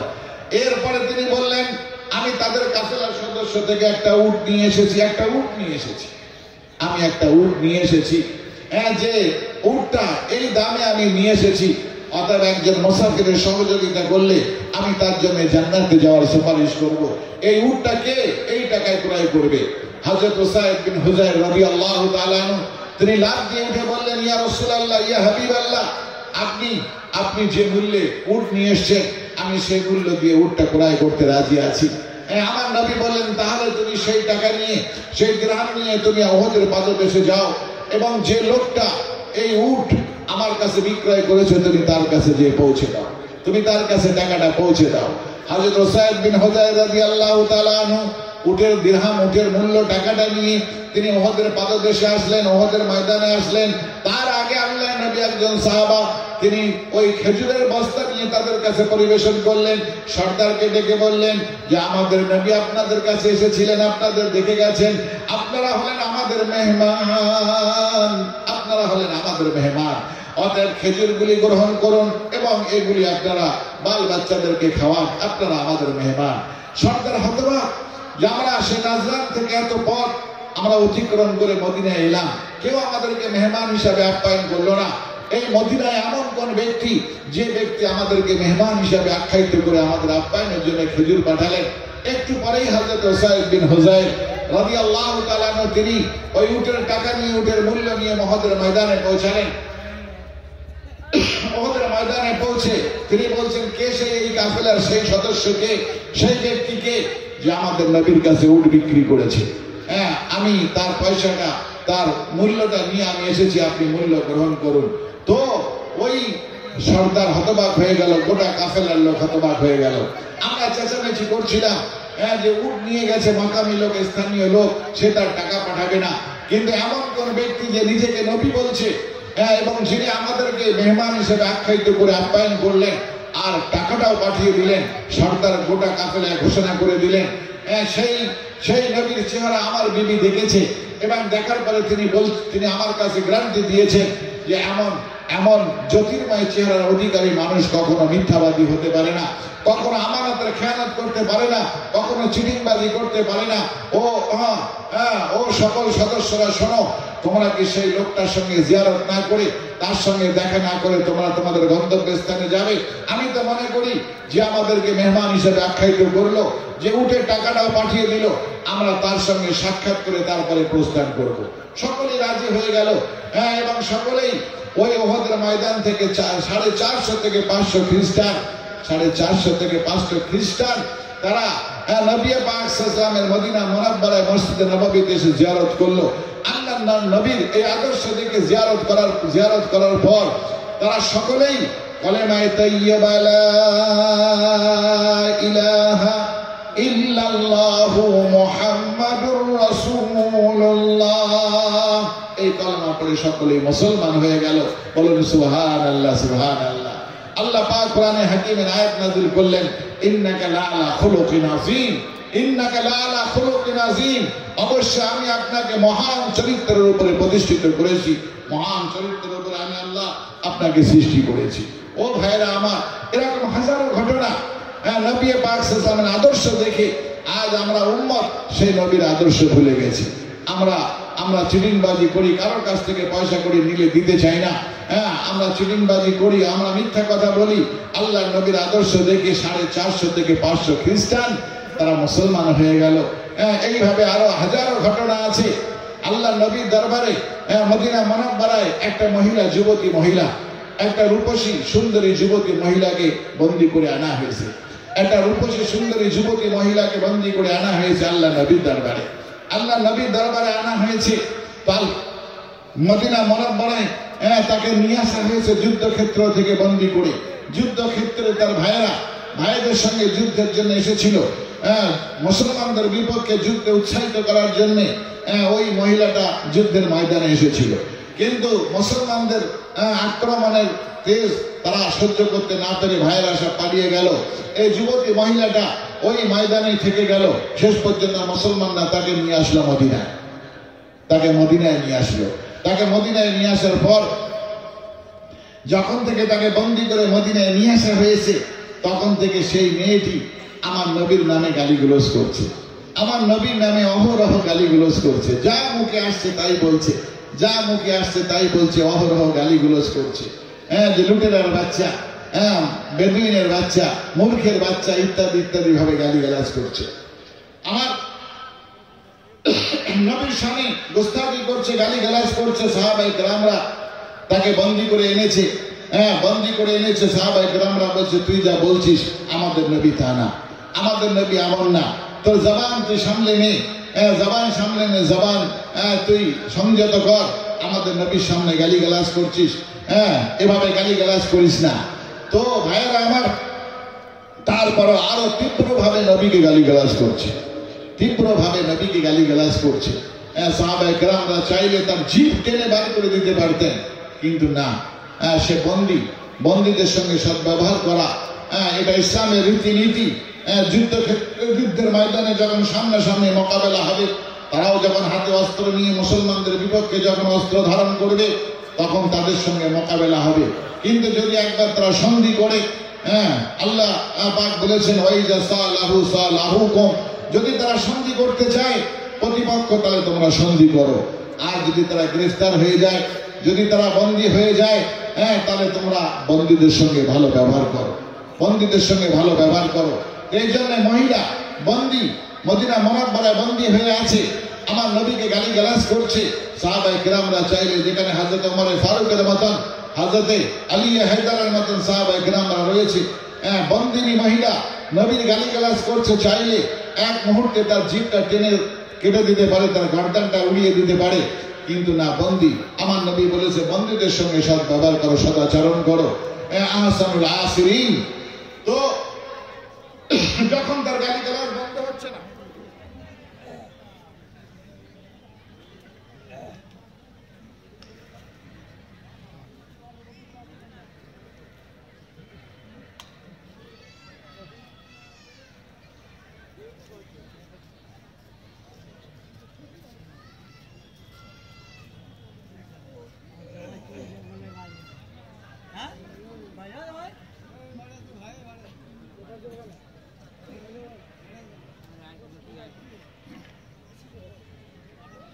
তো ভাইরা, যখন সে মেয়েটি আমার নবীর নামে, নবীর সামনে গোস্তাখি করে গালিগালাজ করছে, গালিগালাজ করছে, তার গালিগালাজ যখন বন্ধ হচ্ছে না, তখন সাহাবায়ে কেরামরা চিন্তা ভাবনা করলো যে তাকে নবীর সামনে নিয়ে যাওয়া হোক।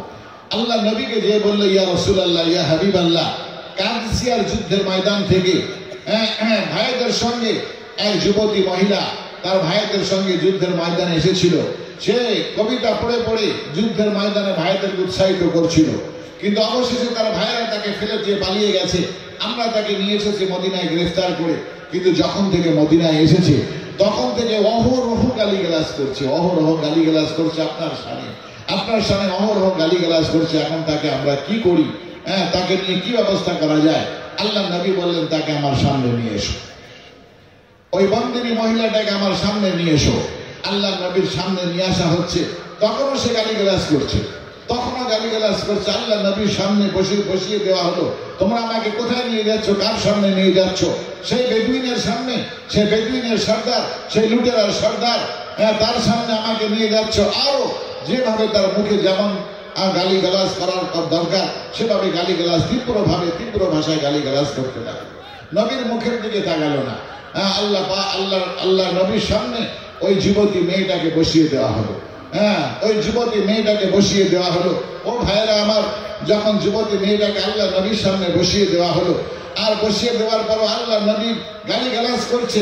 আমার প্যারা নবী মাথা নিচু করে রয়েছেন যে কত সময় গালিগালাজ করতে পারে দেখা যাক। আমি তো তার সামনেই বসে, সে আমার গালিগালাজ করছে, করুক তো। গালিগালাজ করছে। এক পর্যায়ে মেয়েটি দেখলো যে ইতিপূর্বে গালিগালাজ করছিলাম তো নবীর সাহাবারা আমাকে নিষেধ করছিল, এখন তো কেউ নিষেধও করে না, আমি শুনেছি নবীর সাহাবারা তারা কাফেরদের প্রতি তারা বড়ই বজ্র কঠোর। আমি সেই নবীর সামনে গালিগালাজ করছি, আমাকে কোন তরবারি দিয়ে আমার মস্তক কেটে দেওয়া হচ্ছে না, আমার জিভটাকে কেটে দেওয়া হচ্ছে না, কি ব্যাপার কেমন? আমি সেই নবীর সামনে বসে আছি না অন্য কারোর সামনে বসে আছি? তার মনে হলো একবার চক্ষুটা খুলে দেখি, তো চোখ বন্ধ করে গালিগালাজ করছিল, এবারে চোখটা খুলে আমার নবীর চেহারার দিকে তাকালো। চোখটা খুলে যখন আমার নবীর চেহারার দিকে তাকালো, চক্ষু ছানা বড়া হয়ে গেল। আমার নবীর চেহারা দেখা মাত্র সে অতি আশ্চর্য হয়ে গেল। এমন জ্যোতির্ময় চেহারা ইতিপূর্বে সে কখনো দেখে নাই, এমন আলোক উজ্জ্বল জ্যোতির্ময় চেহারা ইতিপূর্বে কখনো দেখে নাই। এমন চেহারার মানুষটাকে আমি গালিগালাজ করছি, তাকে লুটেরার সর্দার বলছি, আমি তাকে মূর্খের সর্দার বলছি, আমি তাকে বেদুইনদের সর্দার বলছি, আমি তাকে গালিগালাজ করছি। এমন মেঘ মুক্ত আকাশে পূর্ণিমার চাঁদের উজ্জ্বলতাকে হার মানাবে তার চেহারা। তো চক্ষু ছানা বড়া হয়ে গেল এবং সে আমার নবীর চেহারার দিকে তাকিয়ে রইল এবং জবান বন্ধ হয়ে গেল, তার জবান গালিগালাজ বন্ধ হয়ে গেল। এবার যখন গালিগালাজ বন্ধ হয়ে গেল, নবী পাক সাল্লাল্লাহু আলাইহি ওয়াসাল্লাম এক নজর তার দিকে তাকালেন। কি তার রূপের বাহার, কি তার যৌবনের বাহার, কি তার চুলের বাহার! তার মাথায় কোনো ওড়না নাই, তার শরীরে পর্দা পশিদা সেভাবে নাই। ভাইদের সঙ্গে যে অবস্থায় যুদ্ধ করতে এসেছিল সেই অবস্থায় বন্দী করে তাকে মদিনায় আনা হয়েছে। তো হযরতে প্যারা নবী সরকারের দলম যখন দেখলেন তার মাথায় ওড়না নাই, তার মাথায় কোনো পর্দা নাই, তো হযরতে বিলালকে নিজের মাথার ওড়না, নিজের মাথার রুমালটাকে খুলে দিলেন। নিজের মাথার রুমাল খুলে দিয়ে হযরতে বিলাল পাশে দাঁড়িয়েছিলেন। হযরতে বিলালকে বললেন, ওহে বিল্লাল, তুমি আমার মাথার রুমালটা নাও আর এই মেয়েটির মাথায় দিয়ে দাও। তাকে বলো পর্দা করে নিতে পর্দা। হযরতে বিল্লাল বলছে, ইয়া রাসূলুল্লাহ, ইয়া হাবিবাল্লাহ, এ কাফের মহিলা, এ খ্রিস্টান মহিলা, কাফের মহিলা, খ্রিস্টান মহিলা, এ আপনার গালিগালাজকারিনী মহিলা, যুদ্ধবাজ মহিলা, সর্বশেষ নাপাক মহিলা। আপনার পাক পুত্র পবিত্র এই রুমাল, পবিত্র রুমাল একটা নাপাক মহিলার মাথায়, একটা কাফের গালিগালাজকারিনী মহিলার মাথায় কেমন ভাবে শোভা পায় ইয়া রাসূলুল্লাহ? আপনার ওই পাক পবিত্র রুমাল, যে রুমালে জিবরাইল আমিনও বসতে সাহস পায় না, টাচ করতে সাহস পায় না, আর সেটা একটা কাফের, একটা বেদুইন, একটা ওই নাপাক মহিলার মাথায় ইয়া রাসূলুল্লাহ কেমন ভাবে শোভা পাবে? আমার নবী বলেন, ওহে বিল্লাল, হোক সে কাফের মহিলা, হোক সে খ্রিস্টান মেয়ে, হোক সে ওই গালিগালাজকারিনী মেয়ে, হোক সে নাপাক মেয়ে, কিন্তু এ দরবার তো তোমার নবীর দরবার। এই দরবারে একটা রূপসী যুবতী, একটা সুন্দরী মহিলা, তার মাথায় ওড়না থাকবে না, সে বেপর্দা থাকবে। আর কাদিসিয়ার খ্রিস্টানদের মাহফিলে সেখানেও সে বেপর্দা থাকবে, সেখানেও যুবকদের মাঝে সে নাচবে, সেখানে বেপর্দা হয়ে থাকবে। তাহলে সেই খ্রিস্টানদের সেই মাহফিল, মজলিস আর তোমার নবীর দরবারের মধ্যে পার্থক্য কি রইল? এটা তোমার নবীর দরবার। এই নবীর দরবারে কোন একটা মহিলা বেপর্দায় থাকবে, কোন একটা মহিলা তার মাথায় ওড়না থাকবে না, হোক সে গালিগালাজকারিনী মহিলা, হোক সে খ্রিস্টান মহিলা, কিন্তু নবীর দরবার এখানে তার মাথায় ওড়না থাকবে। ওই খ্রিস্টানদের রাজ দরবার, কাদেসিয়ার রাজ দরবার, সেখানে সেই নাচের মহলে সেখানে তার মাথায় ওড়না থাকে না, যুবকদের বাহুতে নাচে, সেখানে আর এখানের মধ্যে পার্থক্য কি রইল? তাই তুমি আমার রুমালটা নাও এবং তার মাথায় দিয়ে দাও। হযরত বিল্লাল রাদিয়াল্লাহু তাআলা আনহু আল্লাহ নবীর হাতে মাথার রুমালটা নিলেন এবং মেয়েটির মাথায় দিয়ে দিলেন।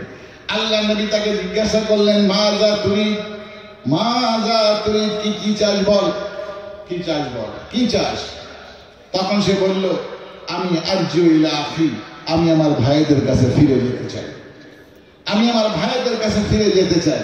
আমার প্যারা নবী আকা মদনী তাজদারে মদিনা আহমদ মুস্তাফা মুহাম্মদ মুস্তাফা সাল্লাল্লাহু আলাইহি ওয়াসাল্লাম সাহাবায়ে কেরামদের মাঝে বললেন, এমন কোন দুইজন যুবক সাহাবা আছো এই মেয়েটিকে তার ভাইয়ের ডেরায় সেই কাদিসিয়ায় যেখান থেকে তাকে তুলে নিয়ে এসেছো সেখানে পুনরায় পৌঁছে দেবে, এমন কে আছো?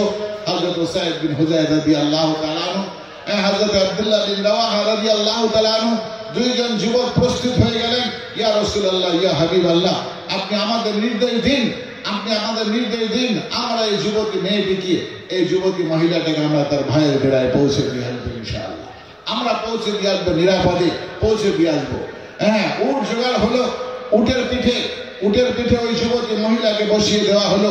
ও ভাইরা আমার, উটের লাগাম ধরে হযরত উসাইদ বিন হুযায়রের সামনে চললেন, আর হযরত আব্দুল্লাহ বিন রাওয়াহা ওই পিছনে চলতে লাগলেন, উটটাকে নিয়ে সফর করতে লাগলেন কাদিসিয়ার সীমান্তে সেখানে যেতে লাগলেন।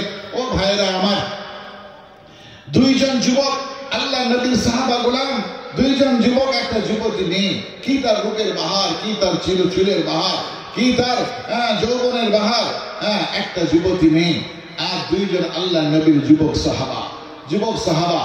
পথ চলছেন মদিনা থেকে কাদিসিয়া, 4 দিনের রাস্তা ভাইরা আমার, 4 দিনের রাস্তা,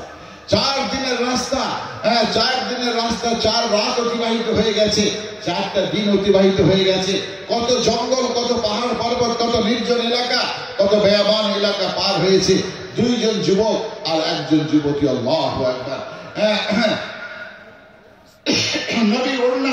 নবীর রুমাল ওই মেয়েটির মাথায়, আর নবীর দুইজন যুবক সাহাবা তাকে আমানতদারের সঙ্গে নিয়ে চলেছেন ভাইয়ের ডেরায় পৌঁছে দেবেন বলে। এরপরে 4 দিন 4 রাত অতিক্রম করার পর যখন ভাইয়ের ডেরায় পৌঁছেছে, ভাইয়েরা আমার, যখন ভাইয়ের ডেরায় পৌঁছেছে, ভাই তো বোনকে দেখে হতবাক, যুদ্ধের ময়দান থেকে মুসলমানরা তাকে তুলে নিয়ে গেছে, অতএব সে বোনকে আমি আর কখনোই ফিরে পাবো না। সে বোনকে আর কখনোই ফিরে পাওয়া সম্ভব না। তাকে বাদী এবং দাসী বানিয়ে মুসলমানরা তাকে উপভোগ করবে, ভোগ করবে। ভাইরা আমার, কিন্তু ফিরে আসতে দেখে হতবাক হয়ে গেছে। ভাই জিজ্ঞাসা করছে, ভাই আদি ইবনে হাতিম তার ছেলে আদি ইবনে হাতিম বোনকে জিজ্ঞাসা করছে, জাইনাবকে জিজ্ঞাসা করছে, আরে তোকে তো মুসলমানেরা তুলে নিয়ে গিয়েছিল, তুই আবার পুনরায় ফিরে এলি কেমন করে? বোন বলছে, ভাইজান, যে মুসলমানরা তুলে নিয়ে গিয়েছিল সেই মুসলমানরা আবার আমাকে তোমার কাছে ফিরিয়ে নিয়ে এসেছে। বলে, মুসলমান? এই 2 যুবক মুসলমান? বলে, হ্যাঁ, এরা 2 যুবক মুসলমান। তো সঙ্গে সঙ্গে ঘরের থেকে তরবারি বার করে নিয়ে এসে বলছে, যুদ্ধের ময়দানে আমরা তাদের আক্রমণ সহ্য করতে না পেরে পালিয়ে গিয়েছিলাম, আজ 2 জনকে আমি অবশ্যই খতম করব, তাদেরকে কতল করব। তরবারি নিয়ে এসে হযরত উসাইদ বিন হুযায়রের মাথার উপরে যখন তরবারি ধরেছে, তাকে কতল করার জন্য বোন ভাইয়ের সামনে এসে দাঁড়িয়ে বলছে, ভাইজান ক্ষান্ত হন, একটু ক্ষান্ত হন। সেই দিন আপনার বাহাদুরি কোথায় ছিল? সেই দিন আপনার সাহসিকতা, পৌরসত্ব কোথায় ছিল? যেদিন যুদ্ধের ময়দানে মুসলমানদের আক্রমণ না সামলাতে পেরে সকলেই পালিয়ে চলে গিয়েছিলেন, সেই দিন আপনাদের বাহাদুরি, বীরত্ব কোথায় ছিল? আজ 2 জন নিরস্ত্র মুসলমান, তাদের যারা তোমার বোনকে নিরাপত্তা দিয়ে আমানতদারির সঙ্গে তোমার কাছে পৌঁছে দিয়েছে, তুমি তাদের প্রতি আক্রমণ করছো। তো ওই ভাই বলছে, এরা তো মুসলমান, এরা আমাদের বিপক্ষে যুদ্ধ করতে এসেছিল, অতএব এদেরকে আমি রেহাই দেব না।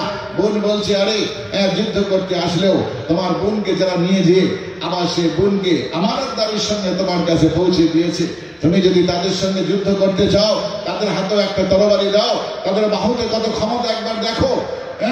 তো ভাই বলছে বোনকে, আরে তোর ভাষা পরিবর্তন হয়ে গেছে, তুই মুসলমানদের তরফদারি করছিস, তুই মুসলমানদের পক্ষে কথা বলছিস, বিষয়টা কি, ব্যাপারটা কি? তুই কি মুসলমান হয়ে গেছিস? বোন বলছে, ভাইজান, আমি মুসলমান হইনি। ও ভাইজান, আমি মুসলমান হইনি। 4 দিন 4 রাত এই 2 জন যুবক সেই নবীর গোলাম সেই দুইজন যুবক আমাকে সামনে থেকে উঠকে একজন টেনে নিয়ে যায়, পিছন থেকে আমার নিরাপত্তা দেওয়ার জন্য একজন পিছনে পিছনে আসে।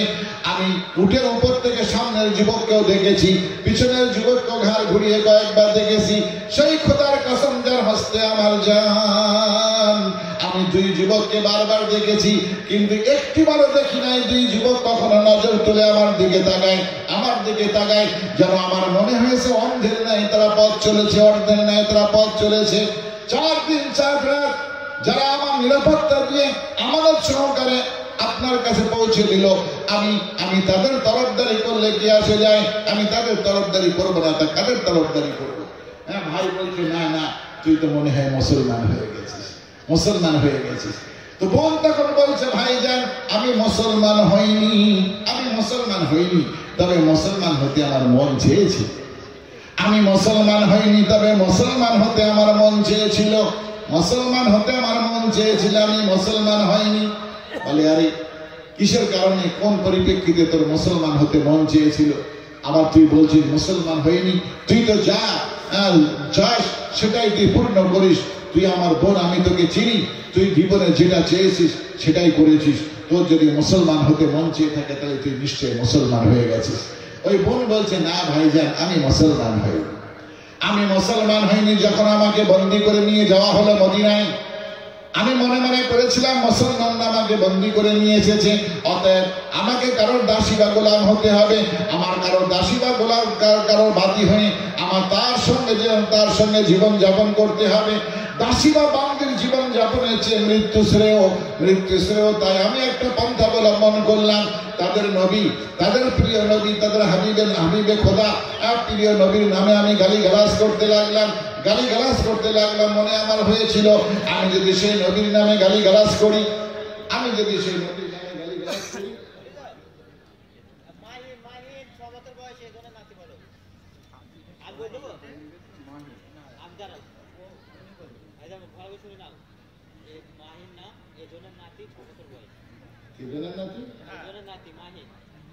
মাহিন 6 বছর বয়স, এজনের নাতি ছেলে হারিয়ে গেছে। 6 বছর বয়স। নাম কি বাচ্চারা? মাহিন নাম। যদি কারোর সন্ধানে থাকে তাহলে স্টেজে পৌঁছে দেবে। তো ভাই আমি বলছিলাম, তখন ওই যুবতী মেয়েটি বলল, মুসলমান হতে আমার মন চেয়েছিল, কিন্তু আমি মুসলমান হইনি।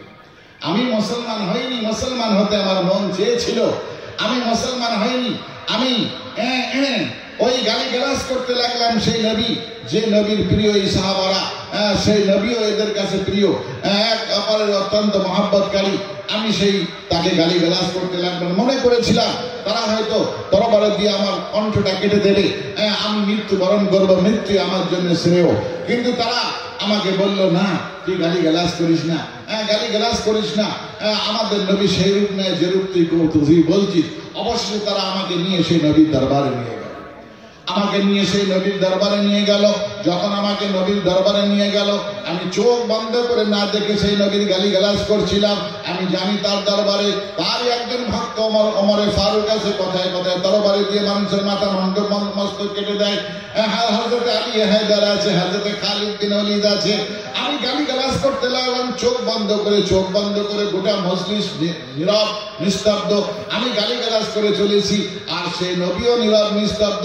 অবশেষে যখন দেখলাম সকলে নীরব নিস্তব্ধ, আমি মনে মনে করলাম কোন ফাঁকা ময়দানে বসে কি গালিগালাজ করছি। আমি চোখ খুলে একবার তাকিয়ে দেখি সেই নবীর চেহারা তাকিয়ে দেখি, খোদার কসম, মেঘমুক্ত আকাশে পূর্ণিমার চাঁদও সেই নবীর চেহারার সামনে হার মানিয়ে দেবে, এমন আলোক উজ্জ্বল, এমন জ্যোতির্ময় সেই চেহারা। আমি দেখার পরে হতবাক হয়ে গেলাম। আমি রোম সম্রাটের রাজ দরবারে আমি কত যুবক, কত রাজপুত্রকে দেখেছি, কিন্তু তার চেহারা, তাদের চেহারার কাছে একেবারে মলিন হয়ে যাবে। সেই চেহারাটা দেখার পর আমি হতবাক হয়ে গেলাম। আমার চক্ষু ছানা বড়া হয়ে গেল, আমার জবান গালিগালাজ করা থেকে বন্ধ হয়ে গেল। তার পাশে একজন কালো হাফসি গোলাম, কালো নিগ্র গোলাম দাঁড়িয়েছিল। সেই কালো হাফসি নিগ্র গোলাম দাঁড়িয়েছিল। সেই নবী তখন তার মাথার রুমালটা নিয়ে তার হাতে দিয়ে বলল, হে বিল্লাল, তুমি আমার হাতের মাথার রুমালটা নাও আর এই মেয়েটির মাথায় দিয়ে দাও, এই মেয়েটির মাথায় দিয়ে দাও। সেই কালো নিগ্র গোলাম প্রতিবাদ করলো, ইয়া রাসূলুল্লাহ, কাফের মেয়ে, খ্রিস্টান মেয়ে, নবীকে গালিগালাজ করেনি মেয়ে, যুদ্ধবাজ মেয়ে, আর সর্বোপরি নাপাক মেয়ে, আপনার পুত পবিত্র রুমাল তার মাথায় কিভাবে শোভা পায়? সে নবী বলল, হোক সে নাপাক, হোক সে কাফিরা মহিলা, হোক সে যুদ্ধবাজ, হোক সে খ্রিস্টান মহিলা, কিন্তু দরবার তো আমার দরবার, রোম সম্রাটের রাজ দরবার। আর এই দরবার, সেখানেও সে বেপর্দায় থাকবে, মাথায় ওড়না থাকবে না। আর আমার দরবারও বেপর্দায় থাকবে, মাথায় ওড়না থাকবে না, তা কেমন করে শোভা পায়? অতএব আমার রুমালটা নাও, তার মাথায় দিয়ে দাও।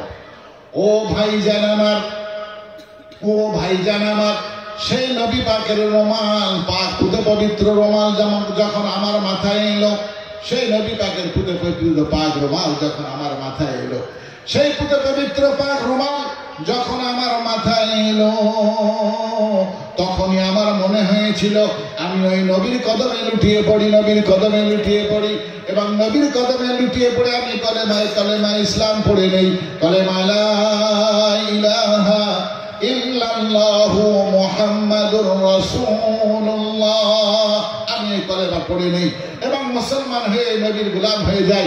ওই নবীর বাদী আর দাসীতে সারা জীবন তার খেদমত করি। আর যখন নবীর রুমাল আমার মাথায় এলো, নবীর রুমাল যখন আমার মাথায় এলো, তখনই আমার মনে হয়েছিল কলেমা পড়ে মুসলমান হয়ে সেই নবীর দাসীবাদী হয়ে যায়। কিন্তু না ভাইজান, আমি কলেমা পড়ি নাই, মুসলমান হই নাই। তখন মনে হয়েছিল, কিন্তু আমি কলেমা পড়ি নাই, মুসলমান হই নাই। ভাইয়ের মন গলে গেছে বোনের কথা শোনার পর, বোনের কথা শোনার পর। ভাইজান, সেই নবীর মজলিসে আমাকে যে ইজ্জত, যে সম্মান দেওয়া হয়েছে, রোম আর কাদসিয়ার ওই রাজ দরবারে আমাকে সেই ইজ্জত আর সম্মান দেওয়া হয়নি। সেখানে যুবকরা তাদের বাহুতে আমাকে নাচিয়েছে, আমাকে আমার শরীরকে ন্যাংটা উলঙ্গ করার চেষ্টা করেছে, আমার মাথার ওড়নাকে তারা খুলে দেওয়ার চেষ্টা করেছে। আর সেই নবী আমার মান সম্মান ইজ্জত দিয়ে আমার মাথায় ওড়না দিয়ে পর্দা করে দিয়েছে, পর্দা করে দিয়েছে। তো ভাই হতবাক হয়ে গেল। ভাই হতবাক হয়ে যাওয়ার পরে, বোন আমার, সারা জীবন যা জিদ করেছিস তাই পূর্ণ করেছিস, তোর সেই নবীর দরবারে তোর উপস্থিতি হলো, সেই নবীর মাথার রুমাল তোর মাথায় এলো, সেই রুমাল তুই মাথায় নিয়ে তুই আমার দরবারে খালি হাতে ফিরে আসলি। খালি হাতে ফিরে আসলি, তুই কলেমা পড়লি না। কলেমা না পড়ে মুসলমান না হয়ে খালি হাতে ফিরে আসলি, তুই কলেমা পড়লি না কেন? তুই কলেমা কেন পড়লি না? বোন তখন বলছে, ভাইজান, ভাইজান, কলেমা পড়তে মন চেয়েছিল, নবীর রুমাল যখন মাথায় এলো, কিন্তু আমি কলেমা পড়ি নাই, তোমার কাছে ফিরে এসেছি। ও ভাইজান, আমি কলেমা পড়ি নাই, তোমার কাছে ফিরে এসেছি, তোমার কাছে আমি ফিরে এসেছি। ভাই বলছে, কেন ফিরে এলি? কলেমা না পড়ে খালি হাতে কেন ফিরে এলি? বোন বলছে, ভাইজান, আমি দুটি কারণে কলেমা পড়ি নাই। ভালো করে শুনুন, দুটি কারণে কলেমা পড়ি নাই, দুটি কারণে কলেমা পড়ি নাই। আমি দুটি কারণে কলেমা পড়ি নাই। প্রথম কারণ হলো এই, আমি যদি কলেমা পড়ে মুসলমান হয়ে যেতাম, তারপরে তোমার দরবারে আমি ফিরে আসতাম, ওই তোমার সমস্ত গোত্র গোষ্ঠীরা বলতো, আদি ইবনে হাতিম আমাদের কবিলার সর্দার, তার বোনকে মদিনাওয়ালারা জোর করে ধরে নিয়ে গেছে, মুসলমানরা জোর করে ধরে নিয়ে কলেমা পড়িয়ে তার দরবারে ফিরিয়ে এনেছে। তোমার মান সম্মান মাটিতে মিশে যেত, তোমার অপমান লাঞ্ছিত হতে হতো। তুমি একজন সর্দার, কবিলার সর্দার। অতএব হে ভাইজান আমার, আমি এই কারণে কলেমা পড়ি নাই। যদি আমি কলেমা পড়ে নিতাম, সকলে মনে করতো যে আমাকে জবরদস্তি জোর করে কলেমা পড়ানো হয়েছে। এই কথা যাতে তোমাদের মনে না হয়, এই জন্য আমি কলেমা পড়ি নাই। আমি কলেমা পড়ি নাই যাতে তোমার মান সম্মান লাঞ্ছিত না, অপমানিত না হও। ভাই বলছে, আরে দ্বিতীয় কি কারণ যার কারণে কলেমা পড়িস না?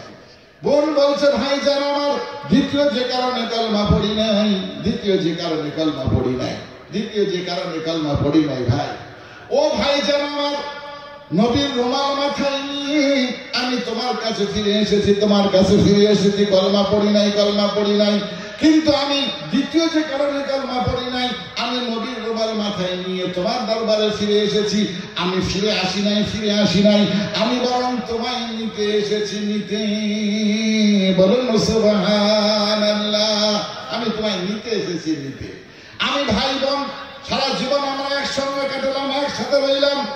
আজ আমাকে মদিনা মুনাওয়ারায় ধরে নিয়ে যাওয়া হলো। আমার মন চাইলো কলেমা পড়তে, আমি কলেমা পড়ে মুসলমান হয়ে যাব, আমি কলেমা পড়ে মুসলমান হয়ে যাব, আমি জান্নাতে যাব। আর আমার ভাই কলেমা হারা হয়ে জাহান্নামে যাবে। চিরকাল আমি জান্নাতে থাকবো, আমার ভাই জাহান্নামে থাকবে। চিরকাল আমরা ভাই বোন একসঙ্গে থাকলাম। তাই ও ভাই জানার, নবীর রুমাল মাথায় নিয়ে আমি তোমার কাছে ফিরে আসি নাই, বরং তোমায় নিতে এসেছি। নিতে চলো চলো চলো সেই নবীর দরবারে আমরা ভাইগুলো হয়ে যাই, সেই নবীর খাদিম গোলাম হয়ে যায়, বান্দি হয়ে যায়। কলমা দুজনই একসাথে পড়ে আমরা জান্নাতের জীবন যাপন করবো, জান্নাতে যাই। ইতিহাস সাক্ষী, আমার নবী ওই মেয়েটির মাথায় নিজের মাথার রুমাল দিয়ে পর্দা করে ফিরিয়ে দিলেন, পাঠিয়ে দিলেন।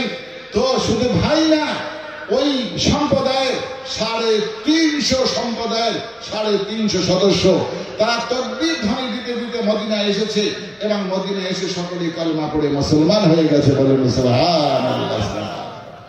ও ভাই, এ হলো ইসলাম।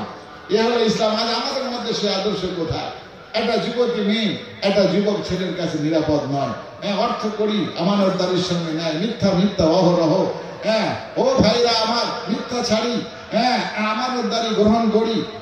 আমরা আমানতদারি গ্রহণ করি। ভাইরা আমার, আল্লাহ নবীকে নিজের মডেল হিসাবে গ্রহণ করি, আল্লাহ নবীর সুন্নাত আদর্শকে গ্রহণ করি, তাহলে সফল হব।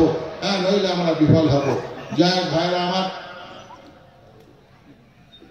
তো যাই আলহামদুলিল্লাহ, পরবর্তী বক্তাকে নিয়ে স্টেজে এসে গেছেন। আমি আপনাদের সামনে এদিক সেদিক বিভিন্ন ভাবে ভাঙা গড়া ভাষায় কথা বললাম।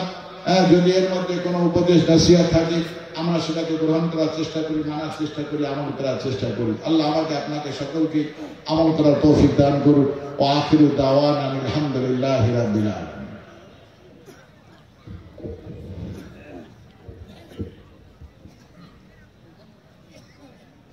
আসসালামু আলাইকুম ওয়া রাহমাতুল্লাহি ওয়া বারাকাতুহু।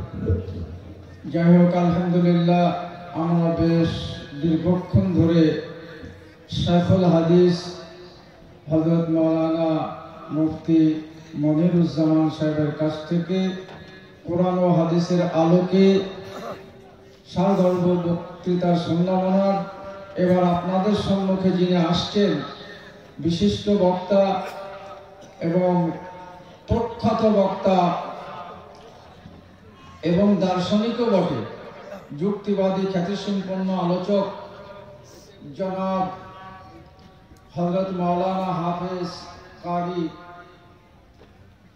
হযরত মুস্তাক হাবিব সাহেব, মুমতাজুল মুহাদ্দিস, উত্তর 24 পরগনা।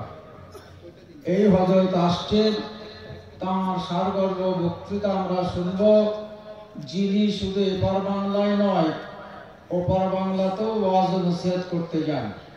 আলহামদুলিল্লাহ, তার কথা শুনে আমরা বুঝতে পারব। হযরতকে শুরু করার জন্য অনুরোধ করছি।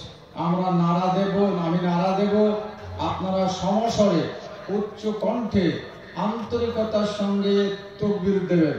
নারায়ে তাকবীর, মাশাআল্লাহ মাশাআল্লাহ, নারায়ে তাকবীর, মাশাআল্লাহ। আল্লাহ পাক কবুল করুন, আল্লাহুম্মা আমিন।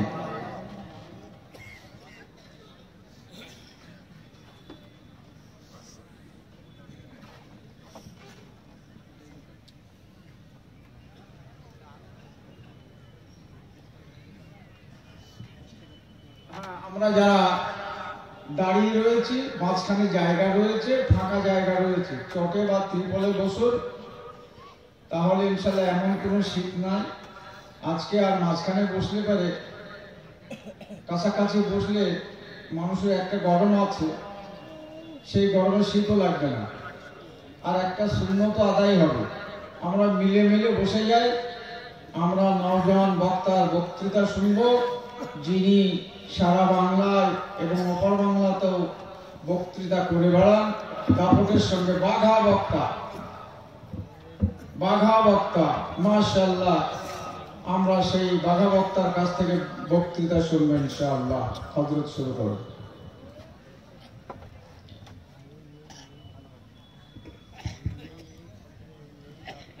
আসসালামু আলাইকুম ওয়া রাহমাতুল্লাহি ওয়া বারাকাতুহু।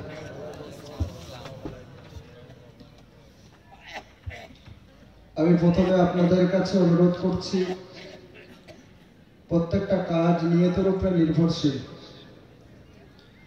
আমরা মুসলমান হিসাবে সবাই দায়িত্বশীল এবং সবাই বিবেকবান। সেক্ষেত্রে মাহফিলের মর্যাদা সম্পর্কে সবাই অবগত। বাংলার খ্যাতনামা প্রখ্যাত আলেমে দ্বীন তারা এতক্ষণ ধরে বহু মূল্যবান আলোচনা করেছেন এবং আপনারা শুনেছেন। নিশ্চিত করে এটা আমাদের সকলের জন্য একটা সৌভাগ্যের ব্যাপার। সকলের জন্য, সবাইয়ের জন্য মাহফিল উদাত্ত আহ্বান করে বসার জন্য এবং শোনার জন্য, ঠিক কিনা? আজকে দিনের জন্য আমরা দোকানদার, মাল আপনাদের কাছে বিক্রি করব, দেখাবো। যদি ভালো লাগে তবে কিনবেন, নচেত না কিনবেন, আপনার ব্যাপার, ঠিক কিনা? এই জন্য আপনারা অনেক মুসলমান আছেন, মুসলমান হিসাবে সবার একটা দায়িত্ব এই মাহফিলের আদব বজায় রাখা।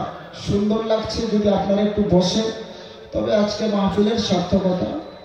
যেহেতু আমরা অনেক দূর থেকে এসেছি, এত মুসাফির, সে অবস্থাতেই কিছু আলোচনা করব। আল্লাহ পাক যদি আমাদেরকে তৌফিক দেন। বাকি আপনাদের ধৈর্যের পরিচয়। ইন্নাল হামদুলিল্লাহ ওয়াস সালাতু ওয়াস সালামু আলা মান লা নাবিয়্যা বা'দা। আউযু বিল্লাহি মিনাশ শাইতানির রাজীম। বিসমিল্লাহির রাহমানির রাহিম। والذين آمنوا وعملوا الصالحات وآمنوا بما نزل على محمد وهو الحق من ربهم كفر عنهم سيئاتهم وأصلح بالهم. وقال النبي صلى الله عليه وسلم: من رأى منكم منكرا فليغيره بيده فإن لم يستطع فبلسانه وإن لم يستطع فبقلبه وذلك أضعف الإيمان أو كما قال النبي عليه الصلاة والسلام. درود شريف. اللهم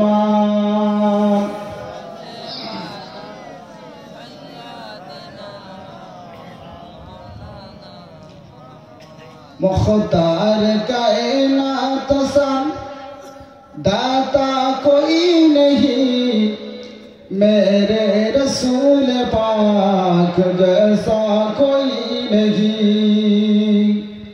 मुख्तार कायनात सा दाता कोई नहीं, मेरे रसूल पाक जैसा कोई नहीं। जिस वक्त ने देखा चंद चेहरा हुजूर को, और देखते ही हो गया फायदा हुजूर को। कहने लगा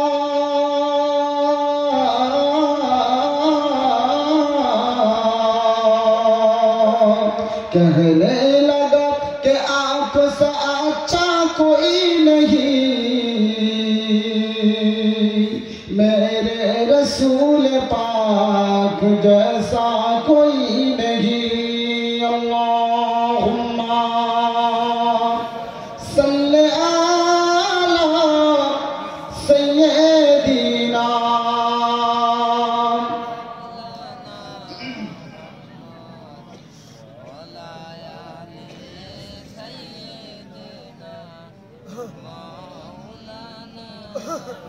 হাজারো ব্যথা বেদনার পরে ফিরে আসনি তুমি আপন ঘরে। দিনের আলো তুমি ছড়িয়ে দিতে চলে গেছো মদিনায় মক্কা ছেড়ে। হে রাসূল, তোমাকে ভুলি আমি কেমন করে। আল্লাহুম্মা সাল্লি আলা সাইয়্যিদিনা।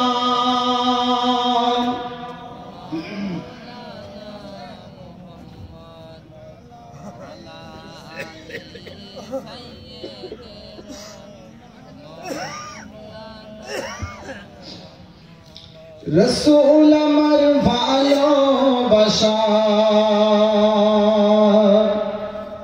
রসুল আমার আলো আশা রসুল আমার ভালোবাসা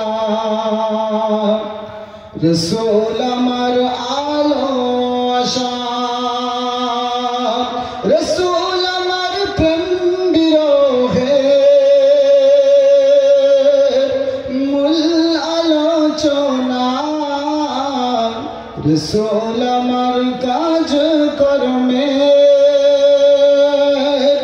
অনুপ্রেরণা আল্লাহুম্মা সাল্লি আলা সাইয়্যিদিনা